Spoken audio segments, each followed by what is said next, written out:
Hello, ladies and gentlemen. Welcome to another episode of the Bros Who Think Podcast. My name is Lennon Burton, aka Young Boy D-Wits, aka the People's Champ, aka Beard Gang is in the motherfucking building. I gotta go cut my beard. My shit looking rough. I'm going Wednesday though. This time, nigga looking bad. Joined by my guys as always, Mr. Doom. Doom, how you doing, bro? I'm good, man. Can't complain, bro. I had a rough week. Damn, you good? A nigga lost his Twitter that he had for over 10 years, bro. Yo, okay. What happened with that? Because you didn't follow me on the new one. He never told us what happened, bro. I've been him losing his. I've been trying. So what I did, the reason I can't follow you back is because I fucked my shit up. I got this little, it's like a Chrome plugin, right? And basically what it's supposed to do is go back on my old page and just automatically follow everybody that I was following. Oh, you was trying to be technologically advanced. I see you. Yeah. But I guess the plugin got like clapped by Twitter. So now I'm like limited to who I can follow. I can't follow new niggas until they decide I'm not a bot or whatever. You illegal. I was about to say that's what they thought it was too. They probably thought it was some bot shit, and they was like, nah. This nigga illegal on both ends. But yeah, but they banned me because I said I was talking about the song me and Chris had dropped, and one of his lines was, "I'll kill a nigga like Kenny," and so I said that shit, and kill a nigga and Twitter, they didn't like that, bro. I believe that. Yeah, them niggas flagged me for racist acts of violence. I was about to say one for sure. That's like, acts of violence, bro. You lucky Twitter didn't send the cops to your house, nigga. You definitely on some Fed list for that shit. But that's why this nigga lost his Twitter. That makes sense. You don't deserve a Twitter after no shit like that. Bro, I was like, come on, man, it's song lyrics. I was not talking about killing no niggas. I'm black. I ain't even mean nigga like that. You know what I'm saying? Like, he said he too yellow to be using that on the internet. Twitter said, nah, man, we can't discern who is black and who is not. Nigga, you could just have a fake picture up there. Right. Yeah, they was not having it, bro. I got clapped immediately. Damn, so you gonna get it back? Nah, he not getting that shit. Well, I'm trying. So I put in like one of those little appeals, and I was looking up on Reddit like niggas who done appeals before, and some niggas got their shit back, but they say it could take months before them niggas actually look at it. So.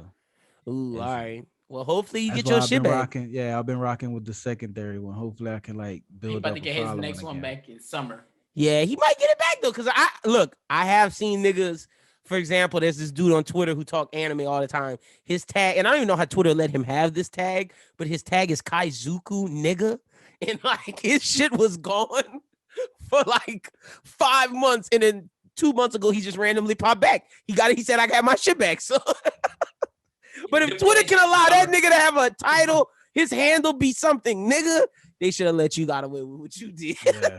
So like in the appeal, like on the little form that you fill out, they basically say, nigga, why should we let you have your shit back? And bro, I went crazy. Typed the whole 1,000-page essay, like, please, nigga, let me have my shit back, dog. I don't fuck with no other social media but Twitter. And them that's bro. That's a fact. I don't fuck with Instagram like talking about Instagram. Once they did that shop shit on there, bro, Instagram is whack, dog. Like all I go on Instagram for is to just like post shit for the pod and like, you know, look at ass. But that's come on now. Do shit like this, man. He is right. That's it. That's all you use Instagram for. TikTok better than Instagram. I'm gonna be honest. I fuck with the talk, bro. I fuck with it. I legit can be on my phone for hours just swiping, bro. And then have you got Brooklyn new to Twitter, TikTok? Do you get the alert where it's like you've been swiping for too long? Time to go to sleep. Nah, nigga, don't tell me I've been swiping for too long. Wait, nah, Len, I never seen that one before. Got that so you been wilding on TikTok. TikTok is fire, nigga. Like it is, though. It is. That like shit is fire, bro. The other day, and what pissed me off, bro, is like my cousin. He'll see a funny ass TikTok and he'll share the link. So I go to watch it. Like, nah, I got a TikTok, so I can go on there and like see what he sent me. But it'd be fucked up because I'll just go to see the little 10-second ass TikTok he sent, And then I realized, 45 like, minutes damn, later. nigga, I've been on this shit for an hour. Like, That's what I'm talking about. You get on? sucked in, nigga. The Shout out to fuck? that nigga T Rags, man. T Rugs. That nigga is hilarious, bro. When he get his little fit. That nigga is hilarious. And then they got the other nigga that's sitting there for like what he says. He's like, oh, I want some Arby's. That shit is fire. And then the black guy comes slap. Nah, nigga, that shit ain't fire. them little niggas funny, bro. Brooklyn comedian nigga on that shit fire too. Brooklyn shit was funny as hell. Nah, the guy, y'all gotta follow me. I told he started B, up. I was like, bro, you He gonna hit a lick on that. I feel like he would do numbers because this nigga snap stories be hilarious. No, he gonna hit a lick Real on that. shit. It give him a couple months. He just gotta do a bunch of videos. That's my thing. The consistency. Once you get the consistency, you start hitting. That's the thing. Like it's hard to find you because I'm trying to still find my groove in the anime shit. And that shit, nah, you gotta find the right one. But B gonna kill it. Speaking of B, man, what's up, nigga? What you doing, bro? Chilling, man. Can't complain, bro. You know, it's been a crazy week. You know, a lot of changes going on at work, but you know. I want to tell y'all a work story, but I don't think let me see. Would I get in trouble for this? Nah, I don't think I'll get in trouble. Okay. So I had my first workplace confrontation, and my girl always be having them. And I never have shit like that. I'm always like, how you having workplace confrontations? Like, what you doing with the confrontation? Like, why? And she was like, just wait, you're gonna have one day. I had one today. So look, you're not supposed to turn the computer off at my job. You're not supposed to. You're supposed to log out. You turn the computer off, shit gets fucked up. So my ass, I'm all right. So let me give some context. I'm not gonna say no names. Dude, low key older than me, like super older than me. He used to be like one of the main producers, and he produced like Friday and Saturday. I had off this week, so I got to come in on Sunday, do the big game on the Sunday game. I'm guessing he was salty that I was doing the Sunday game. So I go into the thing, and y'all know this is what bugged me. Y'all know that when you go into a thing and if the monitor is all like on, but it goes from the blue light or the green light or whatever Windows light you used to yellow, what the fuck does that mean? Computer's off. Thank you. So now I'm sitting there like, well, fuck. How do I turn this shit on?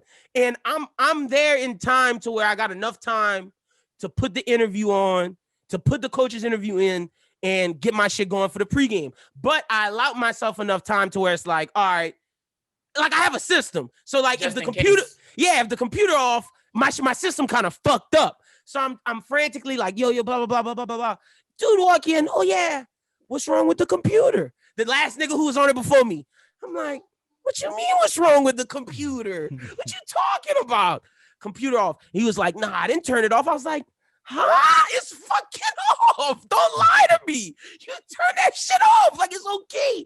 That's what made me mad. And that's what made me have to go tell somebody. Cause I was like, nah, bro. Maybe you just old and you don't know what you did. But like you keep telling me you ain't turn it off. You logged it off. And nigga, I'm trying to hurry up and get this shit on. Tell me how to turn this shit on. He talking. I'm like, bro, the show about to fucking start. Tell me how to turn this shit on. Dude, turn it on. He go. So then I go talk to one of my other niggas who producing on the other game.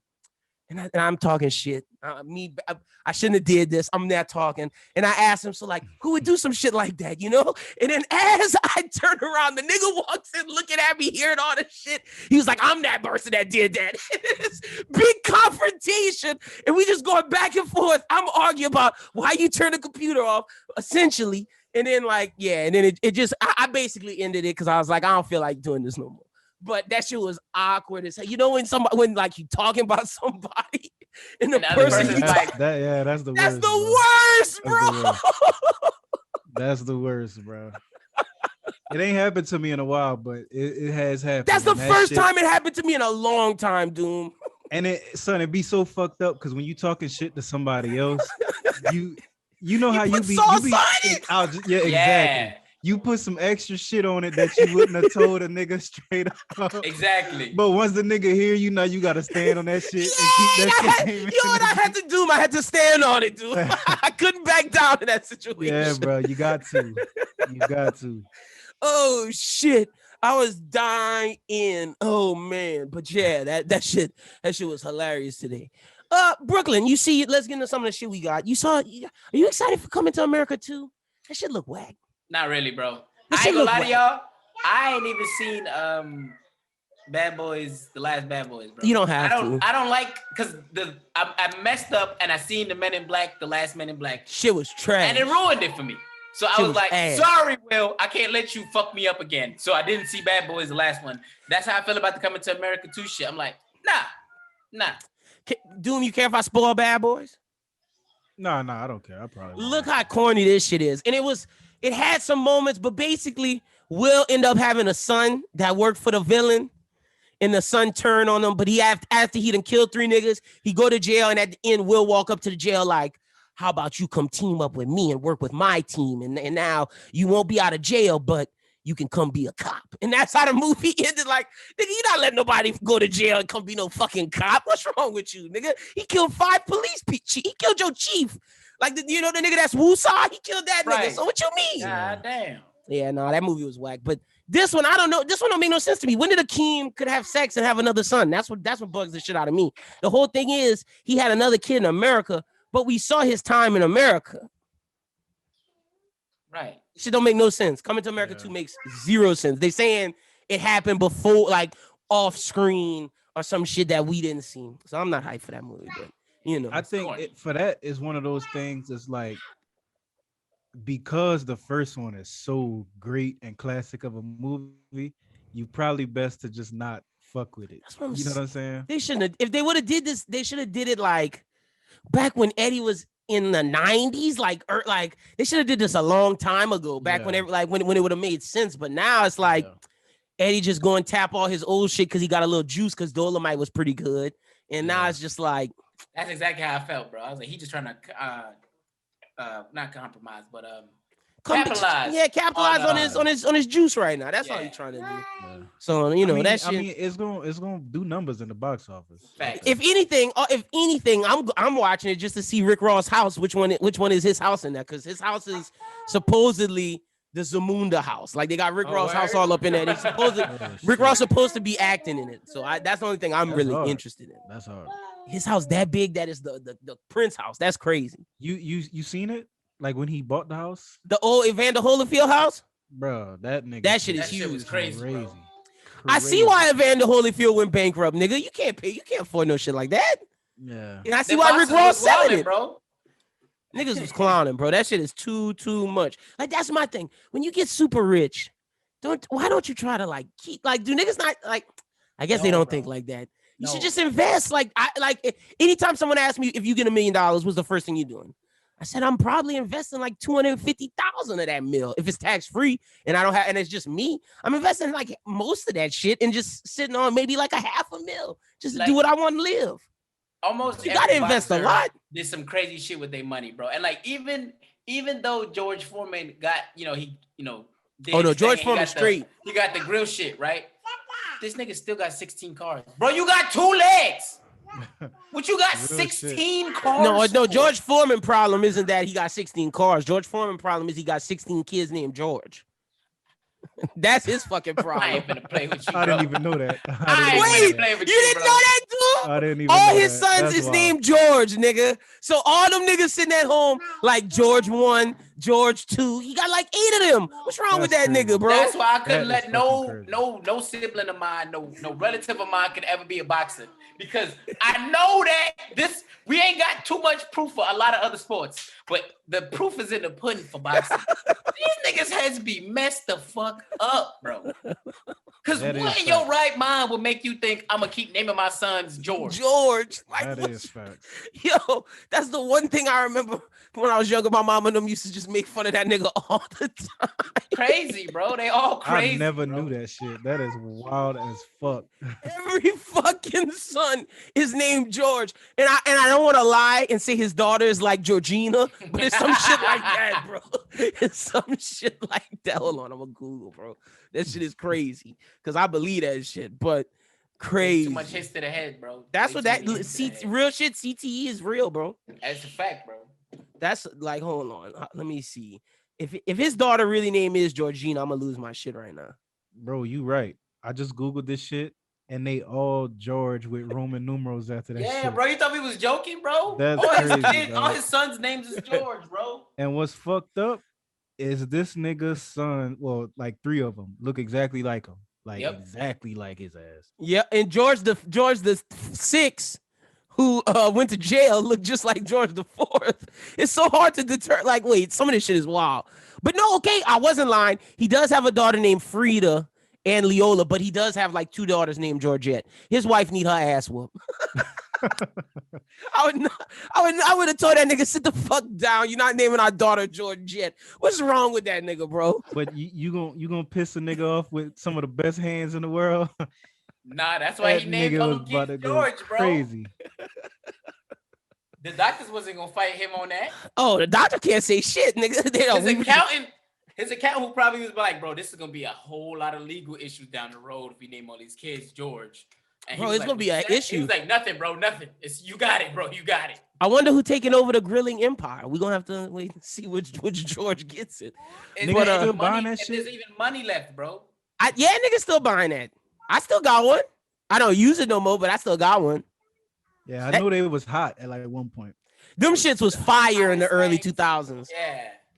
Them shits like my mama used to use that shit every night, but then it gets old after a while. I'm not gonna lie. The George Foreman shit is, but now if you trying to be like a healthy nigga, like Doom, where you work out and shit, and you gotta pre-make your meals and shit, meal plan and whatnot, the George Foreman is the thing for you. Yeah. Oh yeah, it's definitely convenient and get the job done for sure.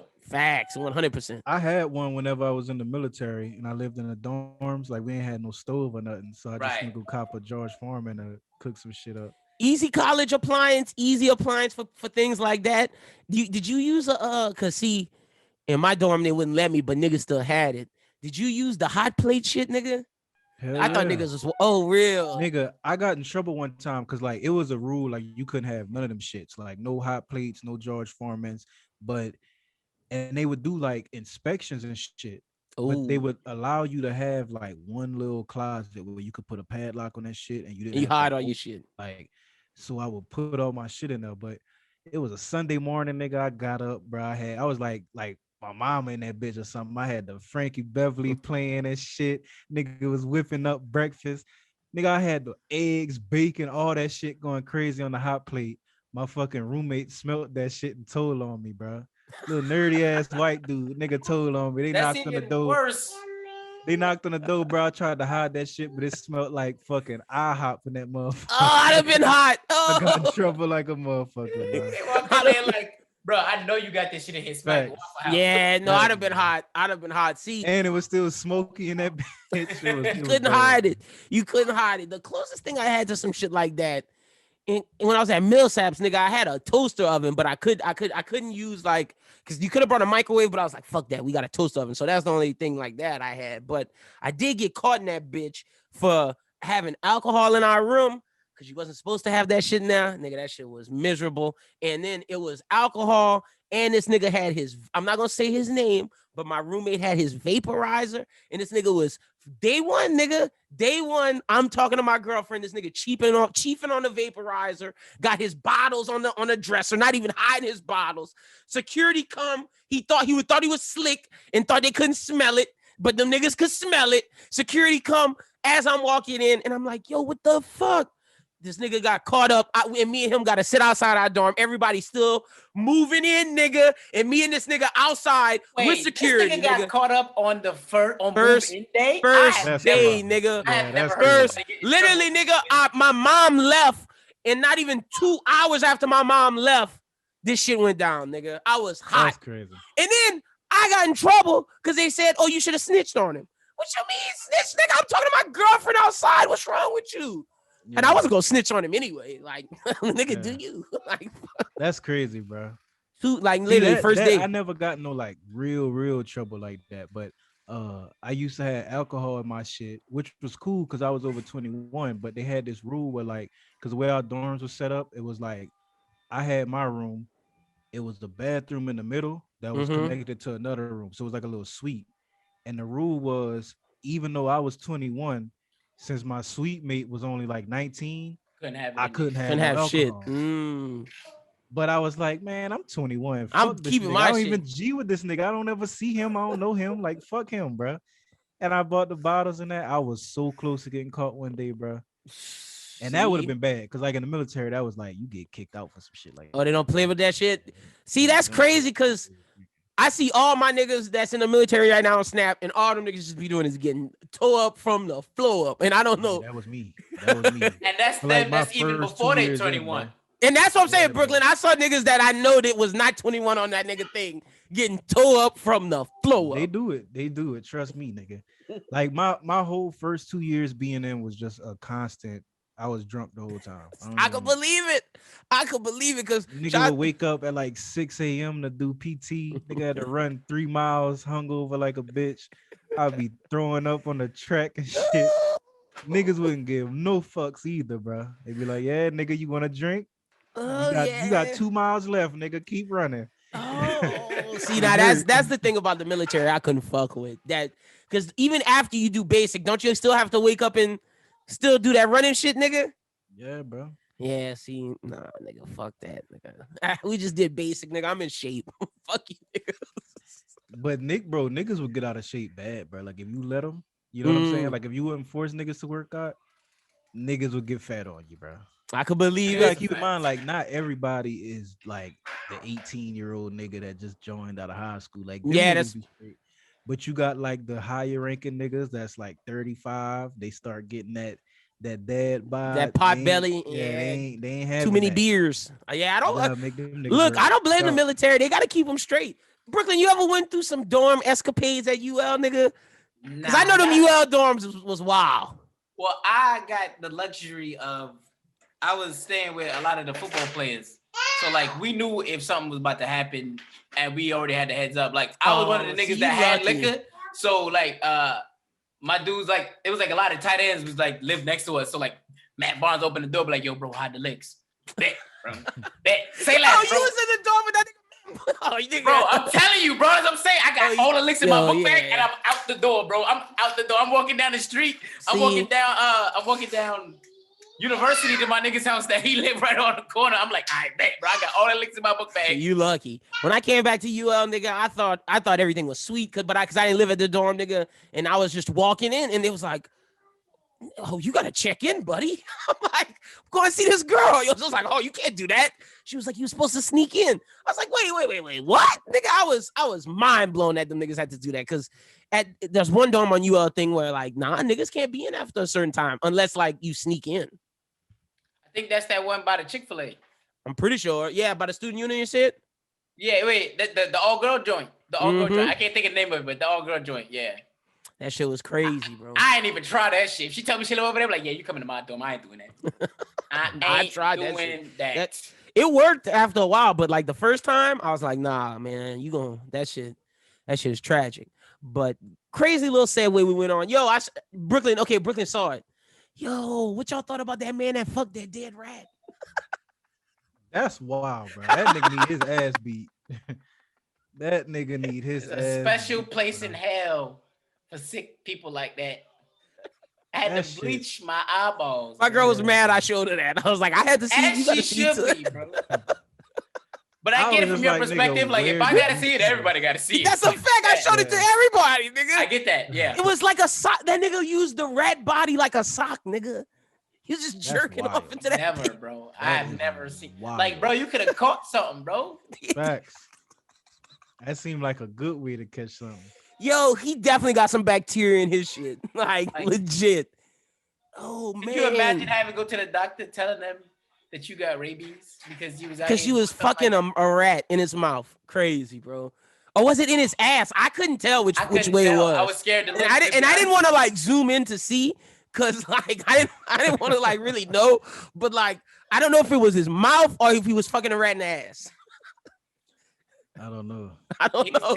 I thought it was the ass, but I ain't looked that hard. Like, if it's the ass, he definitely tore that rat up. It's crazy because when you sent it, I didn't know what it was. Me neither. And then as I'm looking at it, as soon as my brain caught up to like register what I was looking at, I just hit the home button. Like, nah, you gotta get up out of here, bro. That's crazy, dog. Bro, I had to order some communion crackers after some shit like that, bro. I need 10 Hail Marys. Hold on, bro. Niggas just out here eating communion crackers. Yo, if I could get some, I'd eat them shit. Them shit's fire. Yeah, them bitches be hitting, bro. Them bitches be hitting. They said that motherfuckers eating that shit like a bag of Doritos. I know they had niggas on TikTok frying that shit, bro, with bacon. That's crazy. Bro, what's wild though is I'm sure you could just order them bitches online. I probably can, yeah. You probably can. I just never thought that I had the idea to do no shit like that. Yeah, I'm like, my mom like, what you got in the mail? Oh, I ordered me some Father Forgive Me chips. You said what now? Hey, I got me a bag of Father Forgive Me's, man. They coming in the mail. Oh shit, nigga. Niggas had me. The internet was weird this week, bro. Fucking dead right. Them niggas eating communion chips. Also, wait. I gotta say, free Britney, man. Free Britney, nigga. I'm on Team Britney. I watched that doc on Hulu. Nah, nigga. Fuck Britney Spears' dad. Fuck all them niggas, all them paparazzi niggas. They need their ass beat. Them niggas scum. They had the nerve to get. See, I didn't know how they was doing her. I didn't know how they was doing her back in the Gap. I just thought all that news with Justin and everything was like, I was just ingesting media.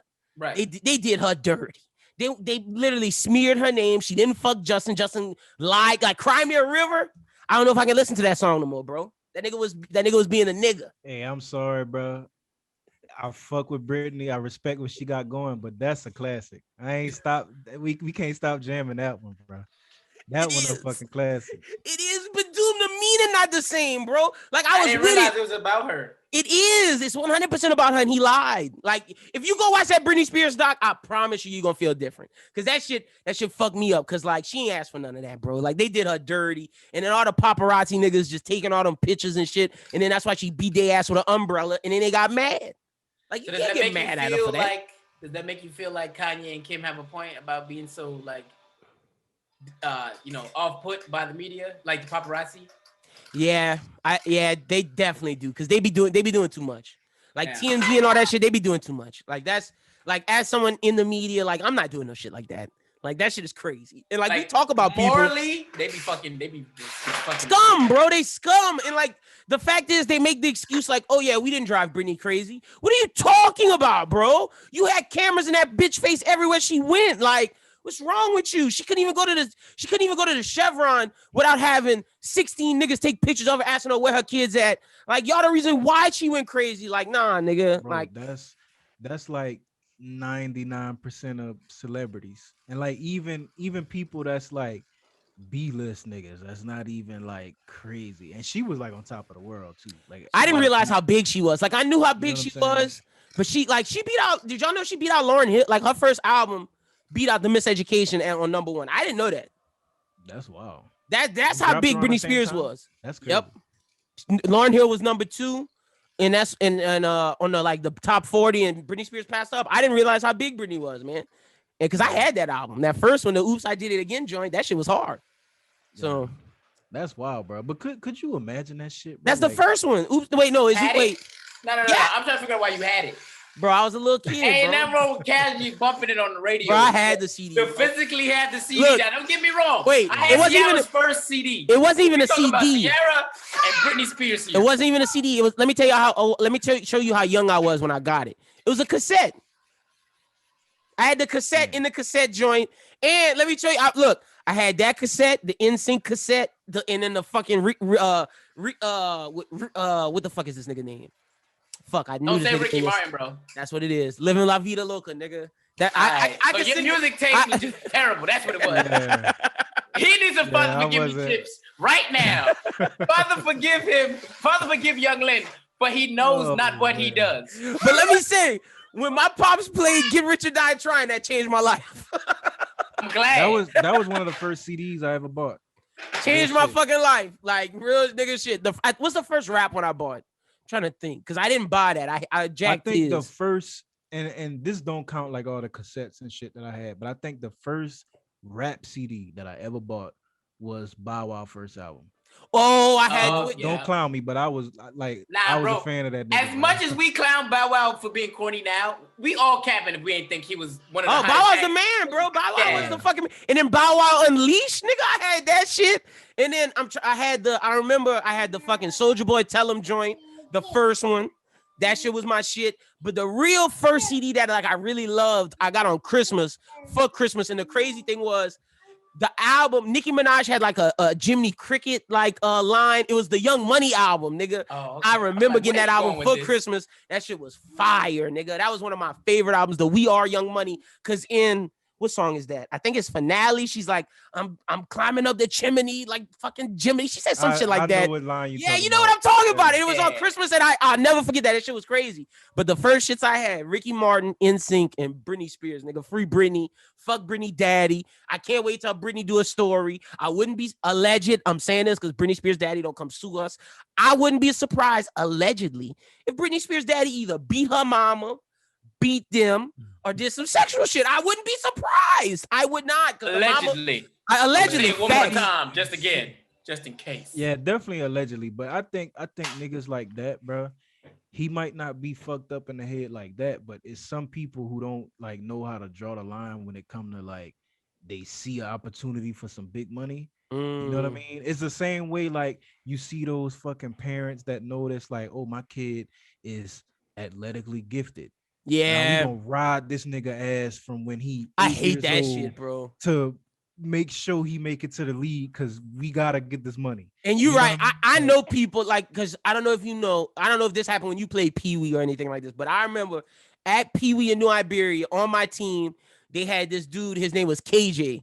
And every Sunday, his mama would be like, let's go, KJ. It's time to ball. You getting us to the league. This nigga ate. And every week, I hated that. It was like, I hate that shit, bro. And KJ didn't do nothing of him because all that shit, all that pressure his mom put on him and shit. Right. And like, I don't know what KJ had now, but I just know every Sunday, she would be in the stands screaming, that's my boy. He about to make it to the league. And if he didn't get a touchdown, she would bitch at him. She would fuss. And I was like, yo, that's wild. Nigga, KJ probably still in Cadillac converters now, man. Real shit. Yo, shout out to KJ, nigga, from the Titans. New Iberia Pee Wee League, nigga. Fuck yeah. Nigga, I remember I used to play K-Side baseball, bro. And it was this one little nigga. His dad was the coach. Bro. They was the worst. This nigga, bro. He was a pitcher. I ain't gonna lie, that nigga was cold, bro. We was like white dude? 13, bro. Yeah, white dude. We was like 13, and this nigga was pitching like 80 miles per hour, bro. Throwing like real pitches, curve balls, knuckle balls, and shit. Like he was going crazy.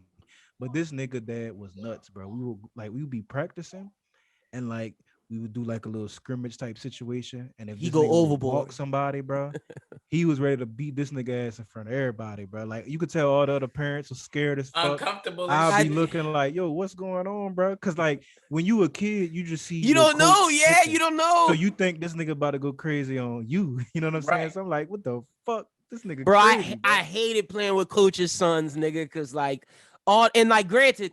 Funny enough, my grandpa coached me, but my grandpa gets shit, nigga. My grandpa was an equal opportunist, nigga. Anybody that fucked up, he giving it to him. I didn't get no special treatment, none of that shit. Right. But he expect me to go to no league, nigga. He was just coaching me because I asked him because I wanted to play basketball, and that nigga was like, "Well, if you want to be good, nigga, we gonna be good." But I knew a nigga whose dad would go with him to Reds, keep his stats while he was playing pickup basketball. No, nigga, I swear it was a white dude. And I can't forget his name, but I know a lot of niggas I know. Shout out to my nigga Gene. This nigga went to Turlings. And Justin know him. Next time Justin come on the pod, I'm going to ask him his name. But this white dude, his dad would go to the game every time we played pickup basketball at Reds or like at a public place. Keep the stats. He'd play with him and he'd be like, nah, you got to do this. You got to do this. He would literally pause the game and be like, why didn't you do instead? And me and my niggas wild, like, come on, nigga, get off the court, all that. That's wild, bro. That shit was crazy. It was too much. And 9 times out of 10, that shit never work out, bro. Never. I don't know. I never know a situation that worked out like that. I don't know any. My uncle was like that with my cousin, and he didn't. That shit didn't work out. Brooklyn, no, my cousin Kavar, nigga, that happened with him. Bro. My little brother, his mama from day one, bro. From day one, this man was out the womb. They put him in Pee Wee at like 4, bro. Every time we at the games. Oh, Tavon go get me out the blah blah blah. Mind you, they live in the suburbs. Their life is not hard, bro. I was the only one who was living in the hood, bro. Like my older brother, his mama lived in Atlanta, but she lived out in the suburbs type shit. Like everybody mama had a house except for mine. But his mom was going hard. Like these niggas was in the Bronx with me on 170. Shout out to Concourse. You feel me? Like going crazy, bro. This man was burnt out by the time his senior year came around, but it was all burnt out. Like they get a D1 scholarship. but they were burnt out. He got hurt like 4 times in college, bro. That's my cousin, bro. They ran him into the dirt. That nigga used to run the levees every day. His pops wouldn't let him eat sweets. His pops wouldn't let him drink soda. Man, for what? Kavar downtown, nigga. Shout out to my nigga K, man. Shout out to my nigga K. You already know the love. Still getting the bitches, so it's no need. That's a fact. He fucking all those, nigga. But yo, shit is crazy though. Shit is wild. Speaking of football, Doom. I better stop, man. That ain't happening, man. Look, first of all, the man out here, corny ass, putting out videos. The city want them bad, bro. I seen that. Did you see Mayor Cantrell? That's what I'm talking about. Cantrell with she talking about level up. Sit your ass down, bro. Doom, the city want him, bro. Dude, if he come to the city, man, he gonna be a god. He gonna be what Drew Brees thought he was, bro. Dude, look. If Russ come to the city, I'm not jamming no more DS2. I'm canceling Future.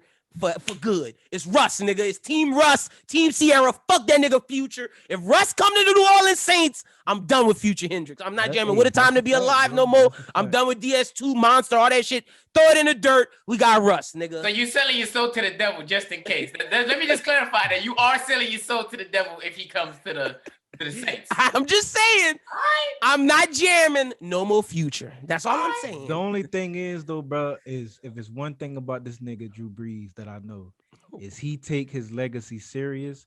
That's why I don't think he gonna let that shit happen, bro. Soon as this Russell Wilson news came along, he working out. He working out, right?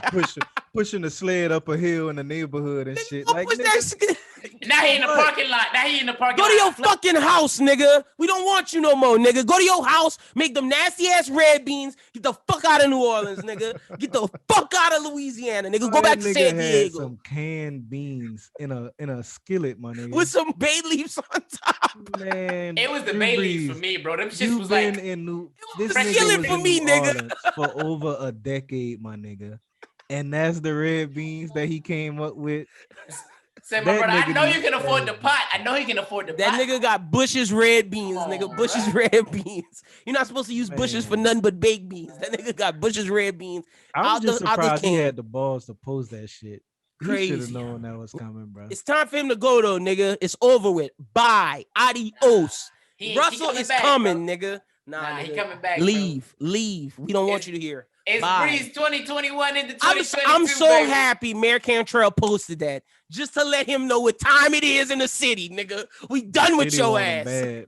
I ain't see no other team because he had 4 potential destinations. The Cowboys, which I think he put that just because if he could go there, that's America's team. But I don't think them niggas told him like, hey, nigga, Dak is our nigga. So yeah, so that's what I'm saying. Exactly, that's my thing. So I don't think the Cowboys are possible. The Jets, I feel like.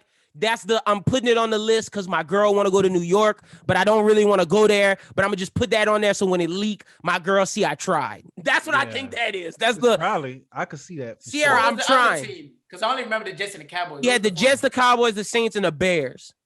And no, it was the Raiders. The Raiders too. The Raiders was on that too. I think the Raiders and the Bears are big markets to where he could be like, look, Sierra, you could get a residency in Vegas or Chicago. You in like the modeling capital of the world. So like Bears have been crazy. Those are two things. But I feel like New Orleans is like, we close to Atlanta, we close to Houston. You could get business off. Plus, it's good football for me. That's why I feel like New Orleans is the win-win. Nah, I definitely think as far as like football, now, all the other stuff you talking about, like with Sierra in New York, and you know what I'm saying, I see all that as possible, like the side in all the places, right? But if we talking pure football, New Orleans best situation.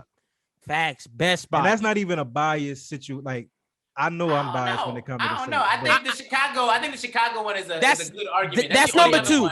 That's number 2. That's what I was about to say. They number 2. They got a great defense. Their coach is not Sean Payton level offensively, but he's still a solid coach, and they got decent weapons. Right. Chicago got to be number 2, but I got Saints 1, and if the Cowboys was a legit option, I would say they're 2, but I don't consider them a legit option because they rocking with Dak. So yeah. But yo, if he come, y'all getting Breeze for another year, man. Y'all better cut that shit out, man. Nah, if Breeze come back, I'm not watching.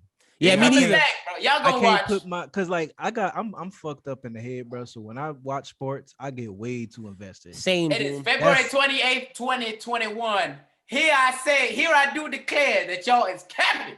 No, I'm not capping. Nah, nigga. real shit. If Breeze come back, I don't think I can watch that bullshit. Oh, the only way I'm watching is because of my jobs, but I would not watch as a fan. I'm not pulling for the Saints. I'm not saying Saints to the Super Bowl. None of that shit, nigga. I'm only watching football as a job standpoint. As a fan, fuck them niggas if Drew Brees come back. So if Breeze announced he coming back in the middle of the summer, Doom, you wearing long sleeves for the rest of the summer? Yeah, hell yeah. You hiding the tech? We are not rocking with them niggas, bro. I'll go put a fucking Raider shield over that shit. I'm going to the fucking tattoo shop ASAP, nigga. We rocking with Vegas 702 shit, nigga. Fuck the Saints. If Breeze come back, if they allow that nigga to come back, that's what I'm saying, Doom. Bro, they're gonna allow him to come back. No. I don't like this because with every other old player, it's a business. It's a business. And that's mostly black people. It's a business. We got to get rid of him. We got to let him go. Get rid of that white boy, nigga. He trash. It's over with. That nigga arm not the same. It's time to go. It's a business, Drew. Sorry, bro. Nigga, time to go. If New England could tell Tom Brady to fuck off, we could tell this nigga get the fuck out of here. Tom Brady got 6 rings with the Patriots, nigga, and they told him, nigga, kick rocks. Drew Brees, what have you done for us, nigga? Fuck you. You're not winning no games. I mean, he got us one. He got us one. And a decade ago. A decade ago, of an era that was like trash. Like, and look, Doom, for that, we giving you a statue on Poydras, nigga. We giving you the biggest statue on Poydras. We call it Drew Brees Lane if you want, nigga. But as for playing, it's time to go, nigga. It's time to go. Man, all this Brees slander is crazy. The credits is rolling on that. It's over with, bro. Russ, it was a good ass movie while it lasted. But now it's time to go. And look, and we got the post credit scene. Of how in the Marvel movies you get them post credit. The post credit for this was Russell Wilson. Facts. No. Let's go, man. It's a new era, man. If Russ come, I swear, Doom right, he gonna be the biggest nigga in New Orleans. Will love him, bro. Bree's supposed to be y'all brother, man. He supposed to be y'all nigga, dog. They might as well start painting the mural now. It's gonna be Russell Wilson and Zion Williamson, yep, all over New Orleans. Bro. That's a fact, nigga. And I'm rocking with it. Painting that shit now, man. I'm rocking with it, nigga. And don't let Russ come get the BG braids, nigga. Oh, let's go. I'm done with that nigga gonna have the neck tats and the goals and everything, man. We out here, Big Russ. Yeah, Big Russ. Fuck Future, nigga. We team Sierra. We team Russ. Future, you not allowed in New Orleans no more, nigga. It's on site. That's a fact. Shit. Ain't no shows in the Superdome. Yeah, it's over with, nigga. It's over with. Time to know that I am not associated with any of this Future or Breeze slander. You don't have to be. This is them two right here acting. I ain't gonna lie. The Future slander as kind of just jokes, but Breeze, he done. Breeze is done, bro. It's over with. Oh well, Brooklyn, you should be happy. The Bronx is back. Y'all king is returned. Bobby Shmurda is home, nigga. How you feel, B, man? The city live again? I don't know, bro. I don't know. He's been sitting in jail for a long time, bro. Like y'all, okay, yeah, that's my thing. He's been in jail since before I moved to Louisiana. He been in jail for so long. You think Bobby's gonna put out a hit? I don't know if it's gonna be a hit. Like honestly, nobody talking about this, but like honestly, Doom, you think he could pull one out his ass? I think all he gotta do is make something that's not complete ass, and the culture gonna support the fuck out of him. That's a fact. I agree with that. They running up the numbers on Roddy Rebel put out a single in December, and they just ran it up. They was using it on like Sports Center and Bleacher Report. Everybody was just running up the numbers type shit because it was helping the niggas. It was his first song since he got out in December, and whatever Bobby put out, they're gonna do the same thing. As long as it's not ass, Doom is right. Cause like I just don't know if he gonna get back to what he was with Hot Nigga. That was a moment. See, but my thing is like, did he have like another one outside of Hot Nigga? Because I don't know. Him and Rowdy did Computers after that, but then right after Computers hit, the niggas got arrested. Yeah. Was Computers hard? See, I don't think Computers made it down here. I don't think it made it very far anyway. Cause like by the time it got hot, them niggas was getting arrested. Real. Yeah. It was probably like top 40 on the top 100 charts, and then they was getting booked. Well, I know he getting money because TikTok is like blowing up the hot nigga dance right now. Right. They brought that shit back. So I know he getting money for that. But my question is, will he drop another one? Like, does he have one? I think he can, bro. Like it's like all you gotta do is make sure you get in the studio with the right producer. Right. And just say some shit that's not completely garbage. Like literally it's gonna be one. He should like, I don't know if he would do this, but like he should tap in with like Fable or somebody that's like a dance nigga and like just make a dance song. Fable is killing it on TikTok right now, nigga. Fable is killing it right now. He looks crazy. Don't look at me in my face and tell me that you don't believe that Fable don't look nuts on TikTok. He does. Like it's one thing when Spice Adams is on TikTok and Facebook and Instagram dancing and shit because you know that Spice Adams is fucking around. Fable serious. Yeah, Fable is serious. All right, well he should get with Quavo then. He should get with Quavo and just make a little track.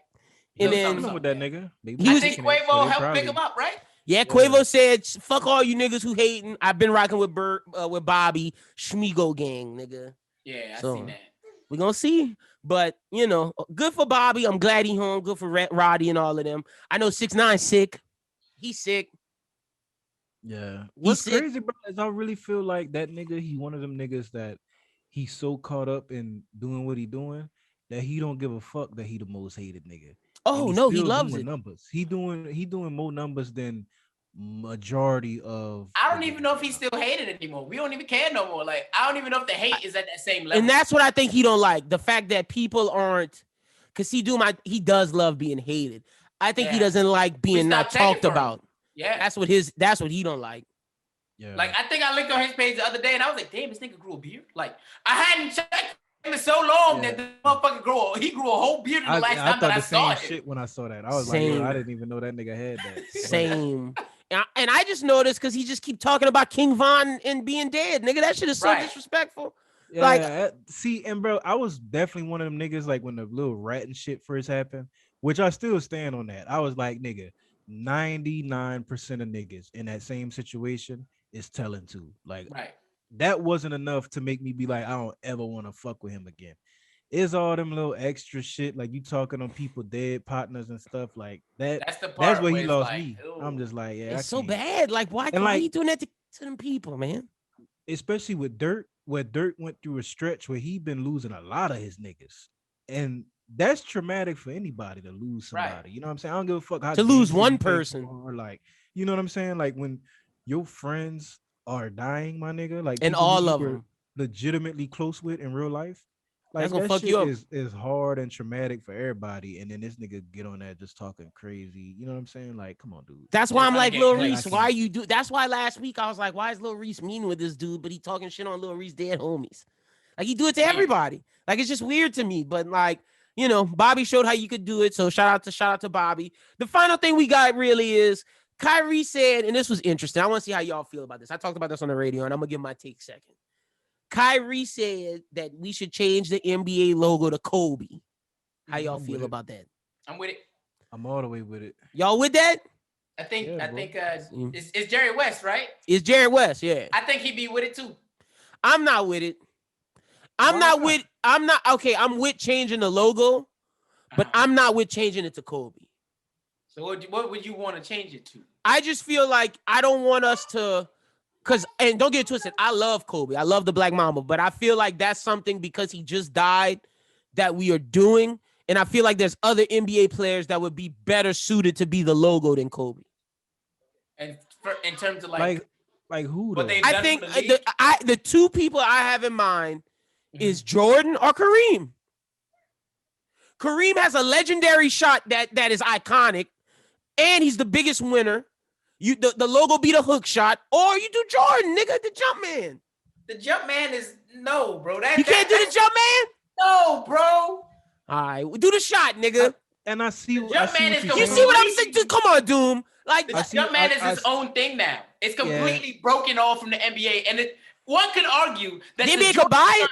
Is bigger than the NBA logo. Exactly. Yeah. So why would the NBA have? The NBA would be taking a lick by changing it to the jump man. All right, maybe not to jump Jordan in. reached a point so much where it would be a bad idea for him to want to be the logo. You know what I mean? But I do like the idea of Kobe because Kobe definitely epitomizes what you would want to see in an NBA player. All right, y'all might have convinced me. Talent, all that shit. You know what I'm saying? Like y'all might have convinced me. Obviously, Jordan did his thing or whatever, but it was probably a combination of David Stern and Kobe that made the game really international. Like obviously LeBron, I mean not LeBron. Obviously Jordan started that. Like the dream team, he ignited it, but it was really Kobe not knowing different languages and shit that really put the game on an international level. That's true. Damn, y'all niggas convincing me because I was saying Kareem and Jordan, but like I don't got a problem with Kareem though. I don't. See, I just think because it would be something that would give them an iconic logo, and it's like an iconic like NBA symbol. Yeah, and you right for niggas that know basketball, but I think NBA as a brand, the only nigga to ever reach even close to the level of like universal recognition like Jordan is Kobe. Yeah. Like, now I got a question. Niggas holler Kobe shooting the fucking paper in the trash can that's never true. watch basketball. Like think about that. That's true. That's true. Now, do you wait until LeBron retire? For what? Because then you gonna make it a debate, nigga. Nah, he's spicy. He's spicy. Dude said fuck LeBron.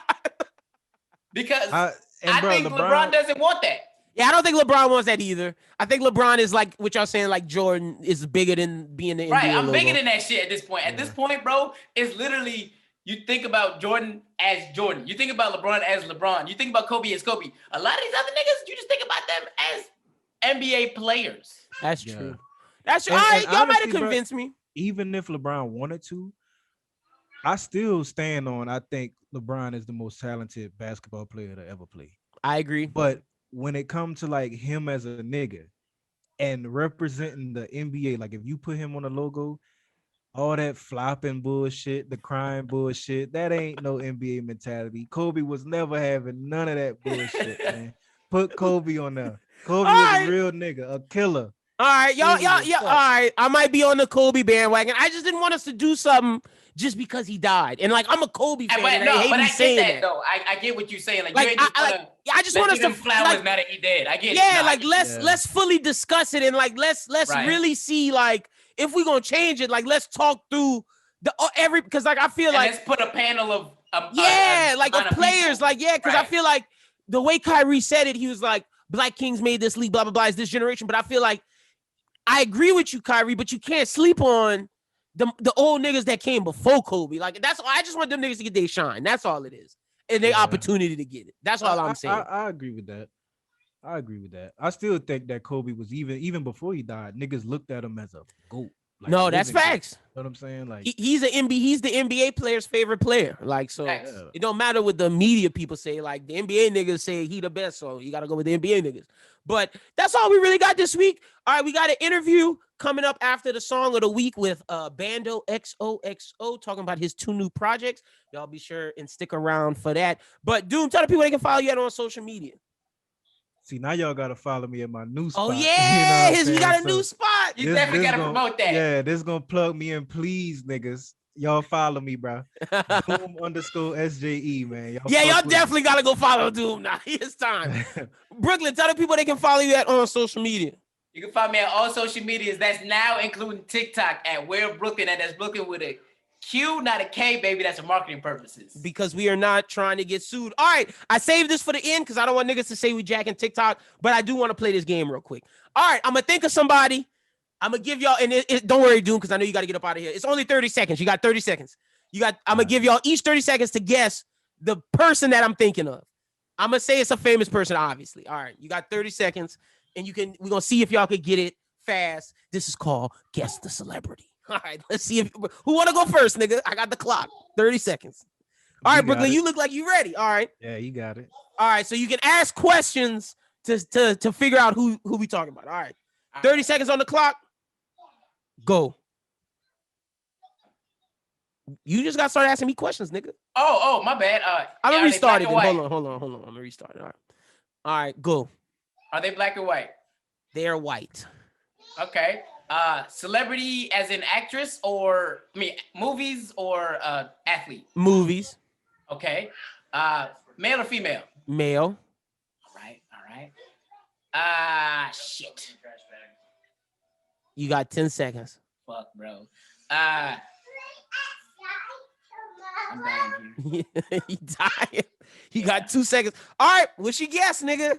I'm gonna just go ahead and put Robert Downey Jr. because I can't think of nobody. No, nigga, it was Tom Hanks. Wrong. We'll see if you get it next week. All right, dude. You got 30 seconds, nigga. I'm thinking of another nigga now. 30 seconds on the clock. You can begin now. All right, male or female? Female. What they known for? Acting. I can't say the other thing because it would give it away. What race? Black. Can I ask like what movie?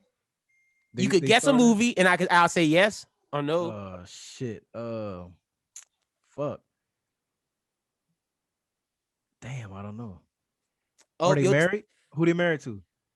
They are not married. That's the final question you get. They're not married. And I'm not gonna say no more. It's your guess, nigga. Fuck it, Angela Bassett. No, nigga, it was Tiffany Haddish, and that's why when you asked what she did, I was gonna say comedian, but I didn't. But that would have given it away. If you'd have asked the question, is she a comedian? I'd have said yes or no. Your questions weren't specific enough. Y'all got to do better. Next week, we're going to play it. Guess the celebrity at the end of the thing with these niggas. I'll be prepped this time. Yeah, I'll fuck with that. I know how to play now. So I was confused. All right, I got y'all into it. All right. With that being said, let's get into the song of the week right now. This episode of the Bros Who Think podcast was brought to you by the law offices of Lucretia Picante. If you need a lawyer, if you have not been paying your child support, if you got baby mama drama, whatever it may be, she can help you. You've been injured in a car accident? Call Lucretia. You got your baby mama not showing you your kids on the weekend? Call Lucretia. Whatever it may be, you need a divorce from your wife? Call Lucretia. Look, you can find the law office of Lucretia Picante at 124 West Washington Street, New Iberia, Louisiana, 70560, or you can call the number 337-374-1202. Again, any of your marital dispute issues, child support needs, baby mama drama, call Lucretia. But with that being said, let's get back to the song of the week.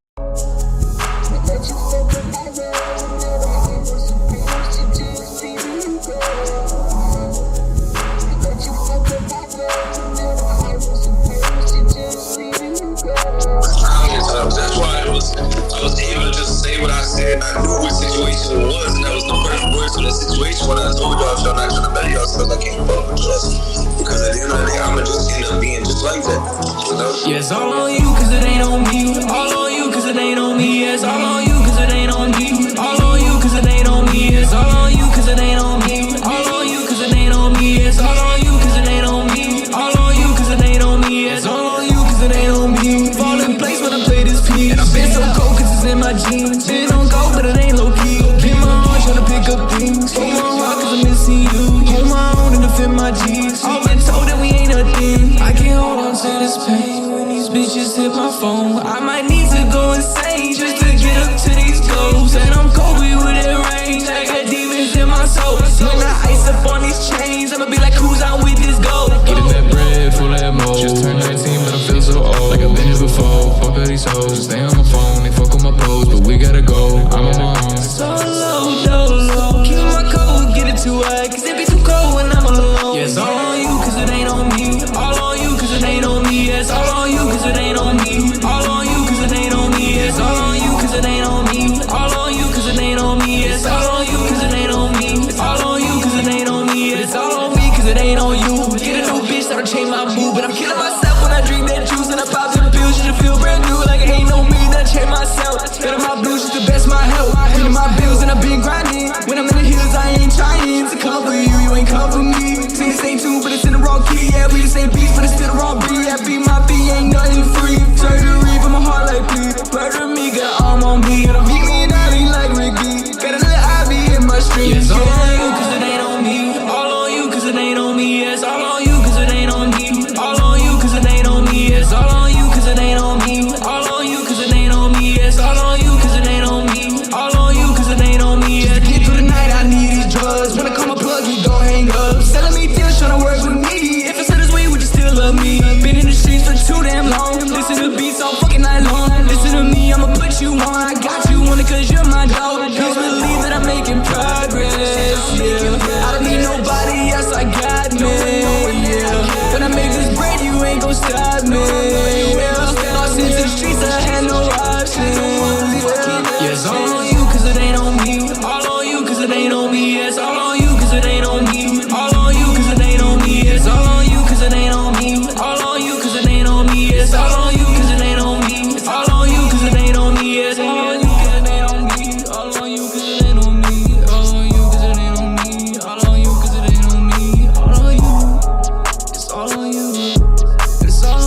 Bandoxoxo. The song of the week this week was All On Me, All On You.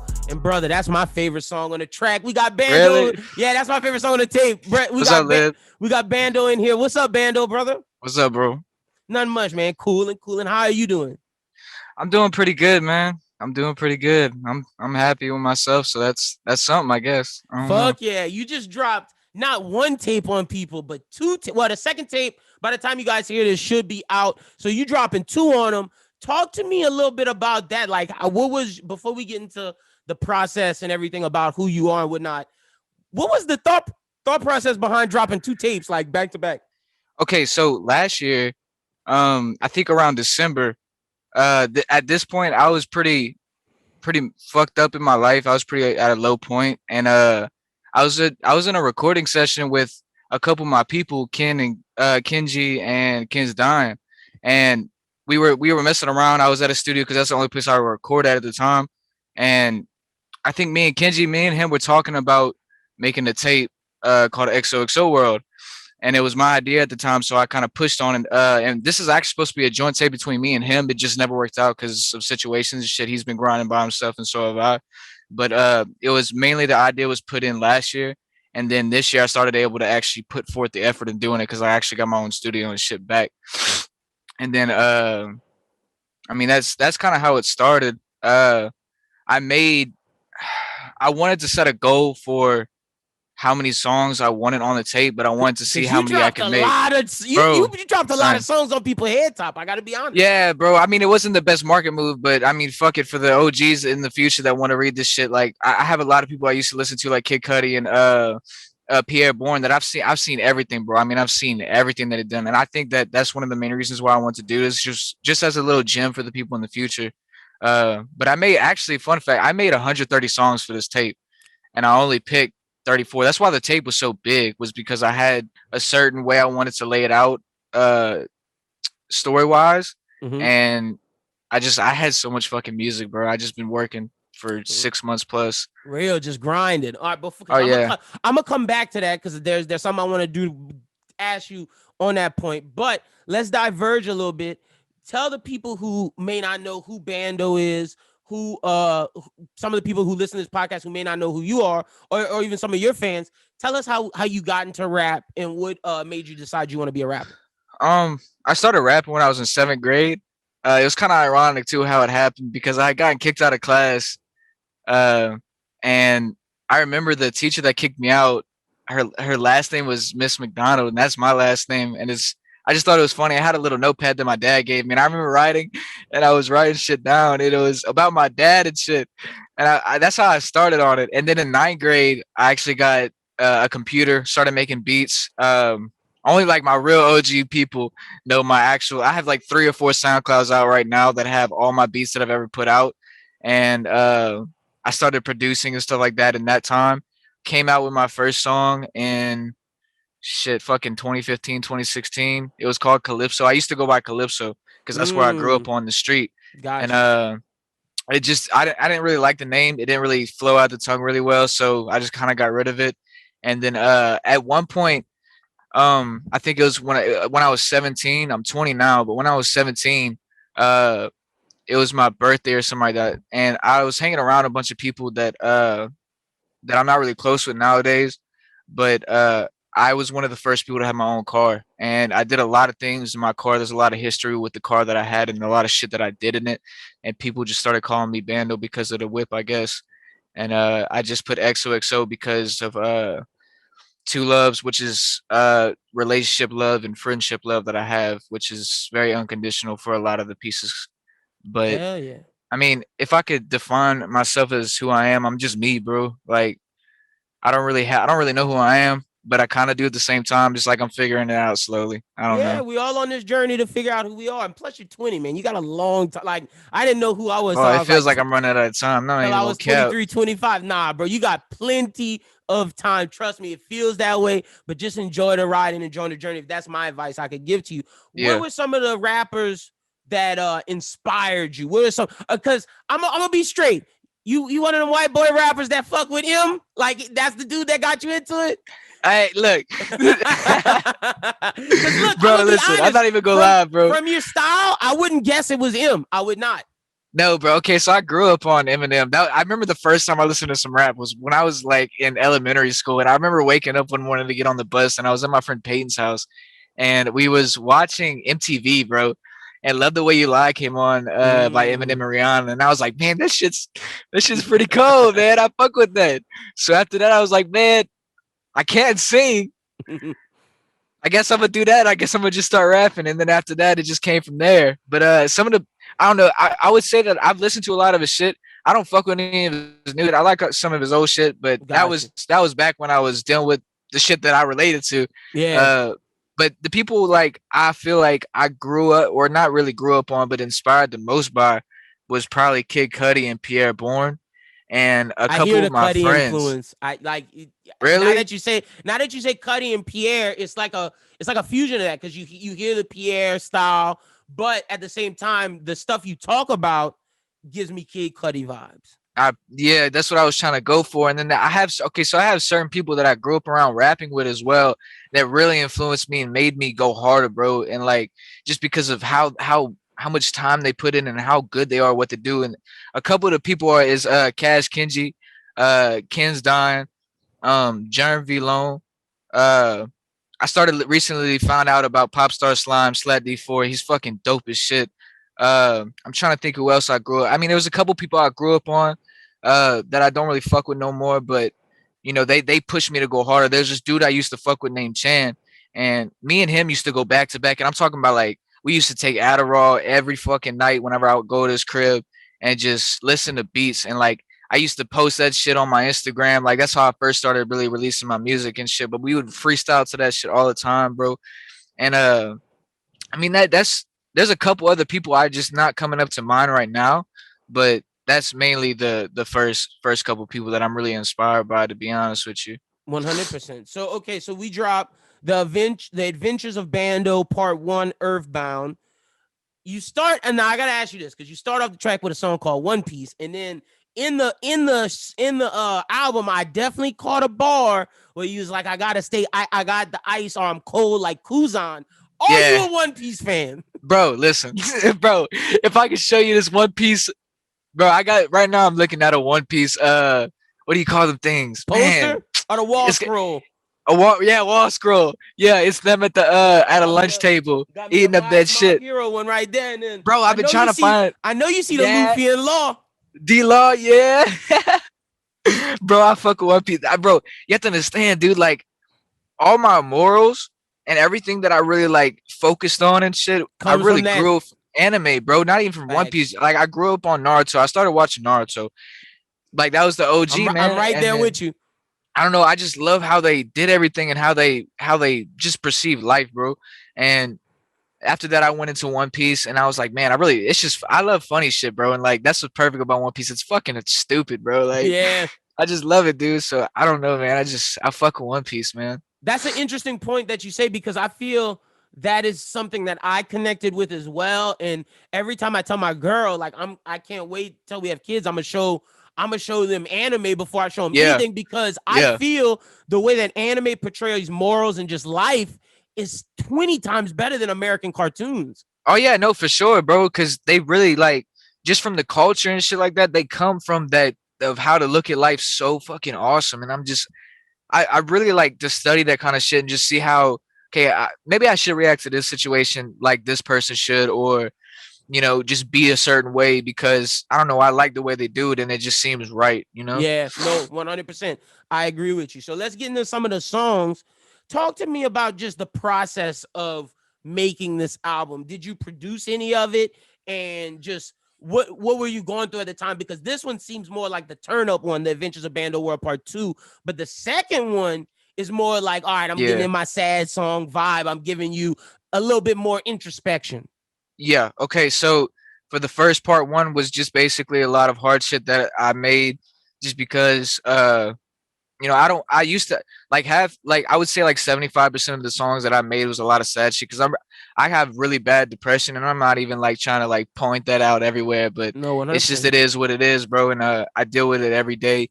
And I've been through a lot of shit, man. Like just for making the whole tape, I went through 3 households. I went to jail one time. When I got out of jail, when I first started making music, I had my own studio. And then when I went to jail, one of my homeboys that was rocking with me at the time stole all my shit. Damn. And just left, bro. And it's like right whenever I got out of jail, I had nothing, nobody, nothing. And it was really like a wake up call to try to figure shit out and, make myself better, because I wasn't doing right at the time, and I was fucking up a lot. And I'm mainly, the tape is kind of to reflect on what I've done in the past and try to make a better assumption. And I would say you can hear more on that on part 2. And then part 1, it was more just me having all my good times and shit, and having a lot of upbeat shit, just to give something a little different than trying to tell a story or, have somebody be sad. 100%. What would you say to someone out there going through depression? Because I feel like the second album, even the first album, is something that could help people get through that. Is that something that you look to do when you make your music, or is it just like, I'm putting this out, and if it affects anybody, it affects anybody? Well, like, to be honest with you, if you're going through depression, my best option is just to, I'll tell you what I did. I can't really say for how everybody should do it, but what I did was, I don't know, I just stopped and just really just stood there and felt the pain, bro. Like, I didn't try to hide it from anybody. I didn't try to say I was good and shit like that. I just, I'm not doing good, and it was like that. And then eventually I found this really good quote. You can't find happiness by running away from unhappiness. Facts. So I kind of took that into my aspect of life and shit, and just took that to like the past the 10 cap, and just looked at fucking my depression straight on and just said, okay, look, we're gonna have to deal with each other. You know what I'm saying? It is what it is, but I'm gonna be fine regardless. You're just gonna make me sad sometimes. Yeah, respect to that, my brother. 100%. I appreciate it, bro. It's not about how you fall, it's about how you get up. Now, you talked a lot about just how did going to jail affect your music? Because I know that's something that was like a moment in your life that you talk about it on the tapes. Yeah, no, I went to jail for a good 2.5 months, and before I had gone to jail, and I only went to jail twice. I went to jail once in New Iberia for like a day just because I failed a piss test, and but before that, my big, like, the time that I actually spent in jail, that shit really fucking hurt, dog. Like, it really did, bro, because I had just lost my dog at the time, and it was actually 2 days after the situation had happened, and nobody talked to me, bro, when I was in jail. It was like I really felt what it was like to be alone. Yeah, he was like on an island. Yeah, because like when you go to jail, bro, you're surrounded by people you don't know, regardless, unless you know people in the streets. But even then, you still sleep by yourself every night. There's no, okay, well, let me go outside today. No, I went outside maybe 2 or 3 times in 2.5 months. Ooh. And yeah, bro, it sucks, bro. And like, I don't know, I mean, I cried a couple times too, bro, because it hurts, bro. Like, because when I went to jail, I had one person hit me up. One person sent me a letter out of all the people that knew, that cared about me, and that said that loved me and shit. And her name is Rochelle. And I really fuck with her tough, bro. Because shout out Rochelle. Yeah, real talk, bro. Like, she had sent me a letter, and it made me feel so good, bro. Because it made me feel like, okay, well, like, I feel like shit, but one person believes I'm still a good person. So maybe I'm not all that bad, and I can do something about it, 100%. When I got out of jail, it was the same kind of thing. Just everybody was hitting me up, talking about this and this and this and this. And I was just like, I just felt very distant from everybody, because it was like, I didn't get no bond money. Yeah, no.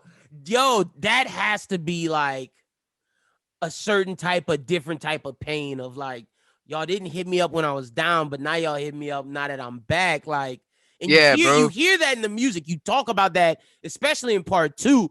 And talk to me just about how and as you said, you're growing up, some people you don't mess with anymore because you changed your life. Talk to me just about that transition of learning who's there for you, because your name XOXO is about the people you love and the friendships you love unconditionally. Talk to me about how important it was to figure that out and figure out who's really there for me, and like who should I really give my love and time to.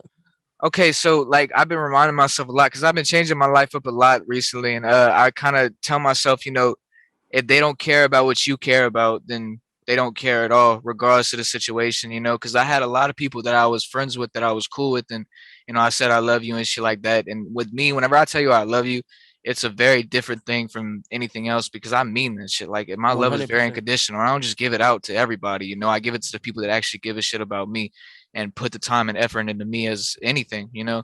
And that was mainly the whole idea of XOXO World, was the fact that, you know, I saw it as me being like, part one was just me hanging out with all my friends, doing some fuck shit, doing some crazy shit, you know, fucking up, whatever. I'm doing my thing. And in the last song, Taking Me Out, was me leaving Earth. And how I saw that was I was stuck on Earth and I was stuck in this orbit and I was doing the same thing over, and I was stuck in a cycle, in a loop. Mm-hmm. And the best way you can do it is you can't just try to knock yourself out the loop. Like literally, like scientifically, you cannot just knock yourself out of Earth's orbit just like that and expect to go somewhere. And that's what I kept doing. I kept fucking up. I tried to, okay, let me change this little thing, but keep doing this other shit. No, I can't do that. So I was like, fuck it. How do I get out of this shit? Do a 180, go against the grain and get the fuck. And that's the main whole idea about the tape, was because I just kept doing the same shit, bro. Like I just kept doing the same shit, kept fucking up. And like one of my bros, he's on the tape a lot. His name was Elijah. Shout out Elijah, bro. That's my fucking dog, man. I love you, dude. But he really said something that resonated with me. And he was like, I think it was on All on Me, All on Me, All on You. It was like that song is incredible. I appreciate it, bro. But fucking he said, if you keep doing the same shit, then I can't fuck with you. Cause at the time I was selling weed, and he had gave me like a couple grams to sell somebody, and I lost it. And he was tripping about it, and I was like, all right, fuck, it's good. Like I'll just go jack somebody for it. And he told me that shit, and I was just like, you know, karma's real. So Yeah. I might want to start doing good by people instead of just blaming putting everybody else's shit in my problems and trying to fix it instead of just me doing it myself. 100%. And I bet when you started to think about that shit and actually start putting that shit into action, it changed your life around. Oh yeah, bro. No, definitely, dude. Like it is amazing how much things changed around me. And the thing is, though, is that, you know, you can't do it one time. It's like running. You know, You gotta can do it every run day. for one day, but you got to do it every single day to see progress. And that's something I had to learn the hard way, because I just kept doing it one time and expecting something to come out of it, and it didn't happen like that. I just had to keep doing it no matter what. Like no matter what anybody did to me, I can't just do it back, because two negatives don't make a positive, you know. 100%. And that's why when you say you're 20 and you feel like it's over, it's like, nah, man, you just to the point where it's like, nah, you figured shit out, and you figured it out at the perfect time, because now you can go through your 20s and like live that way and see the blossom and the fruits of your hard work. So that's fucking incredible. Now I want to ask you, and I told you I was going to ask you this before we started. In part 2, you talk a lot about losing your friend. Talk to me about how that affected you. Yeah, rest in peace, Christian. But Rest in peace. I don't know, bro. Like it was just a very fucked situation. A lot of shit had happened at the time, and at the time I was doing a lot of down bad shit, and I was just tripping, man. And I'm not gonna get into the specifics about what exactly happened. For sure. But you know, when I went to jail, I had a lot of time to think about what I was doing at the time and who I was hanging around with, you know, because there's a lot of people I was hanging around with that wasn't really for me and didn't really help any situation I was in or nothing like that. And I don't know, it just hurt. Like, you know, one big thing that that everybody pretty much knows, but a lot of people think that I left him for dead. And that was because I had left and shit like that. And he was still there. But there was a lot of situations that people don't know about that, you know, I can't even tell nobody until my case is closed, that really made the situation happen the way it did. And there's a lot of things that I wish I could change and all that kind of stuff, but it is what it is. You know, I have to remind myself every day that I'm not a bad person about the decisions that I made, but I did my best with whatever knowledge that I had at the time. And I don't know, I have a lot of conflicting self battles with that shit, because it makes me feel like shit, you know, because it's like 100%. I couldn't do anything to help him, you know, and he meant a lot to me, and he still does that. If you tell from like, if people actually listen to what you're saying on this tape, you can tell how much this affects you. Yeah, and it how much definitely. love you have for that person. Oh yeah, no, he definitely made me change, bro. Like that was one of the big motivations to make me change my life around because it was like I couldn't save him, and I don't ever want to put any of my friends or any of the people I care about in a position like that, and make sure that we're doing all good instead of just me. I'm glad that you coming on this and talking with me about this because I feel like like a this therapy is session. yeah, and I feel like this is I important for appreciate people. it. I feel like this is important for people to hear because it shows that you can go through the worst of the situations but still turn your life around. Oh yeah, bro. No, I've been through a lot of stupid shit, man. Like, okay, so I'm dealing with a court case for a weed charge in New Iberia, right? And I'm chilling with some of my people, my friend LJ Germ and this dude named Travis, right? And we get caught up. And we're just about to go to sleep, man. We just like 3 o'clock in the morning. We're at an apartment complex at Germ's place, and as we pulled in, we can't get into the gate because it's closed and we don't have the code. So we're like, fuck it, we're just gonna bust through the gate, right? So I got some weed in my bag. Right, that's I know, right? Shit. Wait, why is this stupid ass shit, bro? So we get through the gate. Guess who fucking comes on duty, bro? Right whenever we open the gate, dude. The cops. A fucking cop, bro. I'm like, oh my god, son. Like, this is so stupid. So eventually it was like, okay, I either throw out the weed or I just keep it because I was more afraid of the dogs coming. I was like, fuck it, I'm gonna take my lick, bro. Fuck it. They found my weed, took it. And then I'm dealing with another weed charge that I'm about to go to court for, but it really don't matter if I talk about it or not. But it was fucked up. I'm telling you, bro, it was fucked up. The people been watching me. So I was at Circle K. I was just driving in, and a police behind us, he had pulled us over for a traffic violation for our seatbelts, right? Mm-hmm. So I'm like, okay, well, this is bullshit. We was smoking weed in the car. I'm like, all right, whatever. So we get out. They pull us out. Then I see 4 undercovers pull out of fucking out of the streets, bro. Straight up, on God, bro. 4 undercovers pull out of nowhere, pull into the Circle K. They ain't got nothing to indicate that they were police. They were just, I knew they had the gun on their waist and a badge on their shirt. And I was like, son of a bitch. Like, so they checked my bag. I get caught with like 6 cartridges of fucking weed and took my lick and went about my day.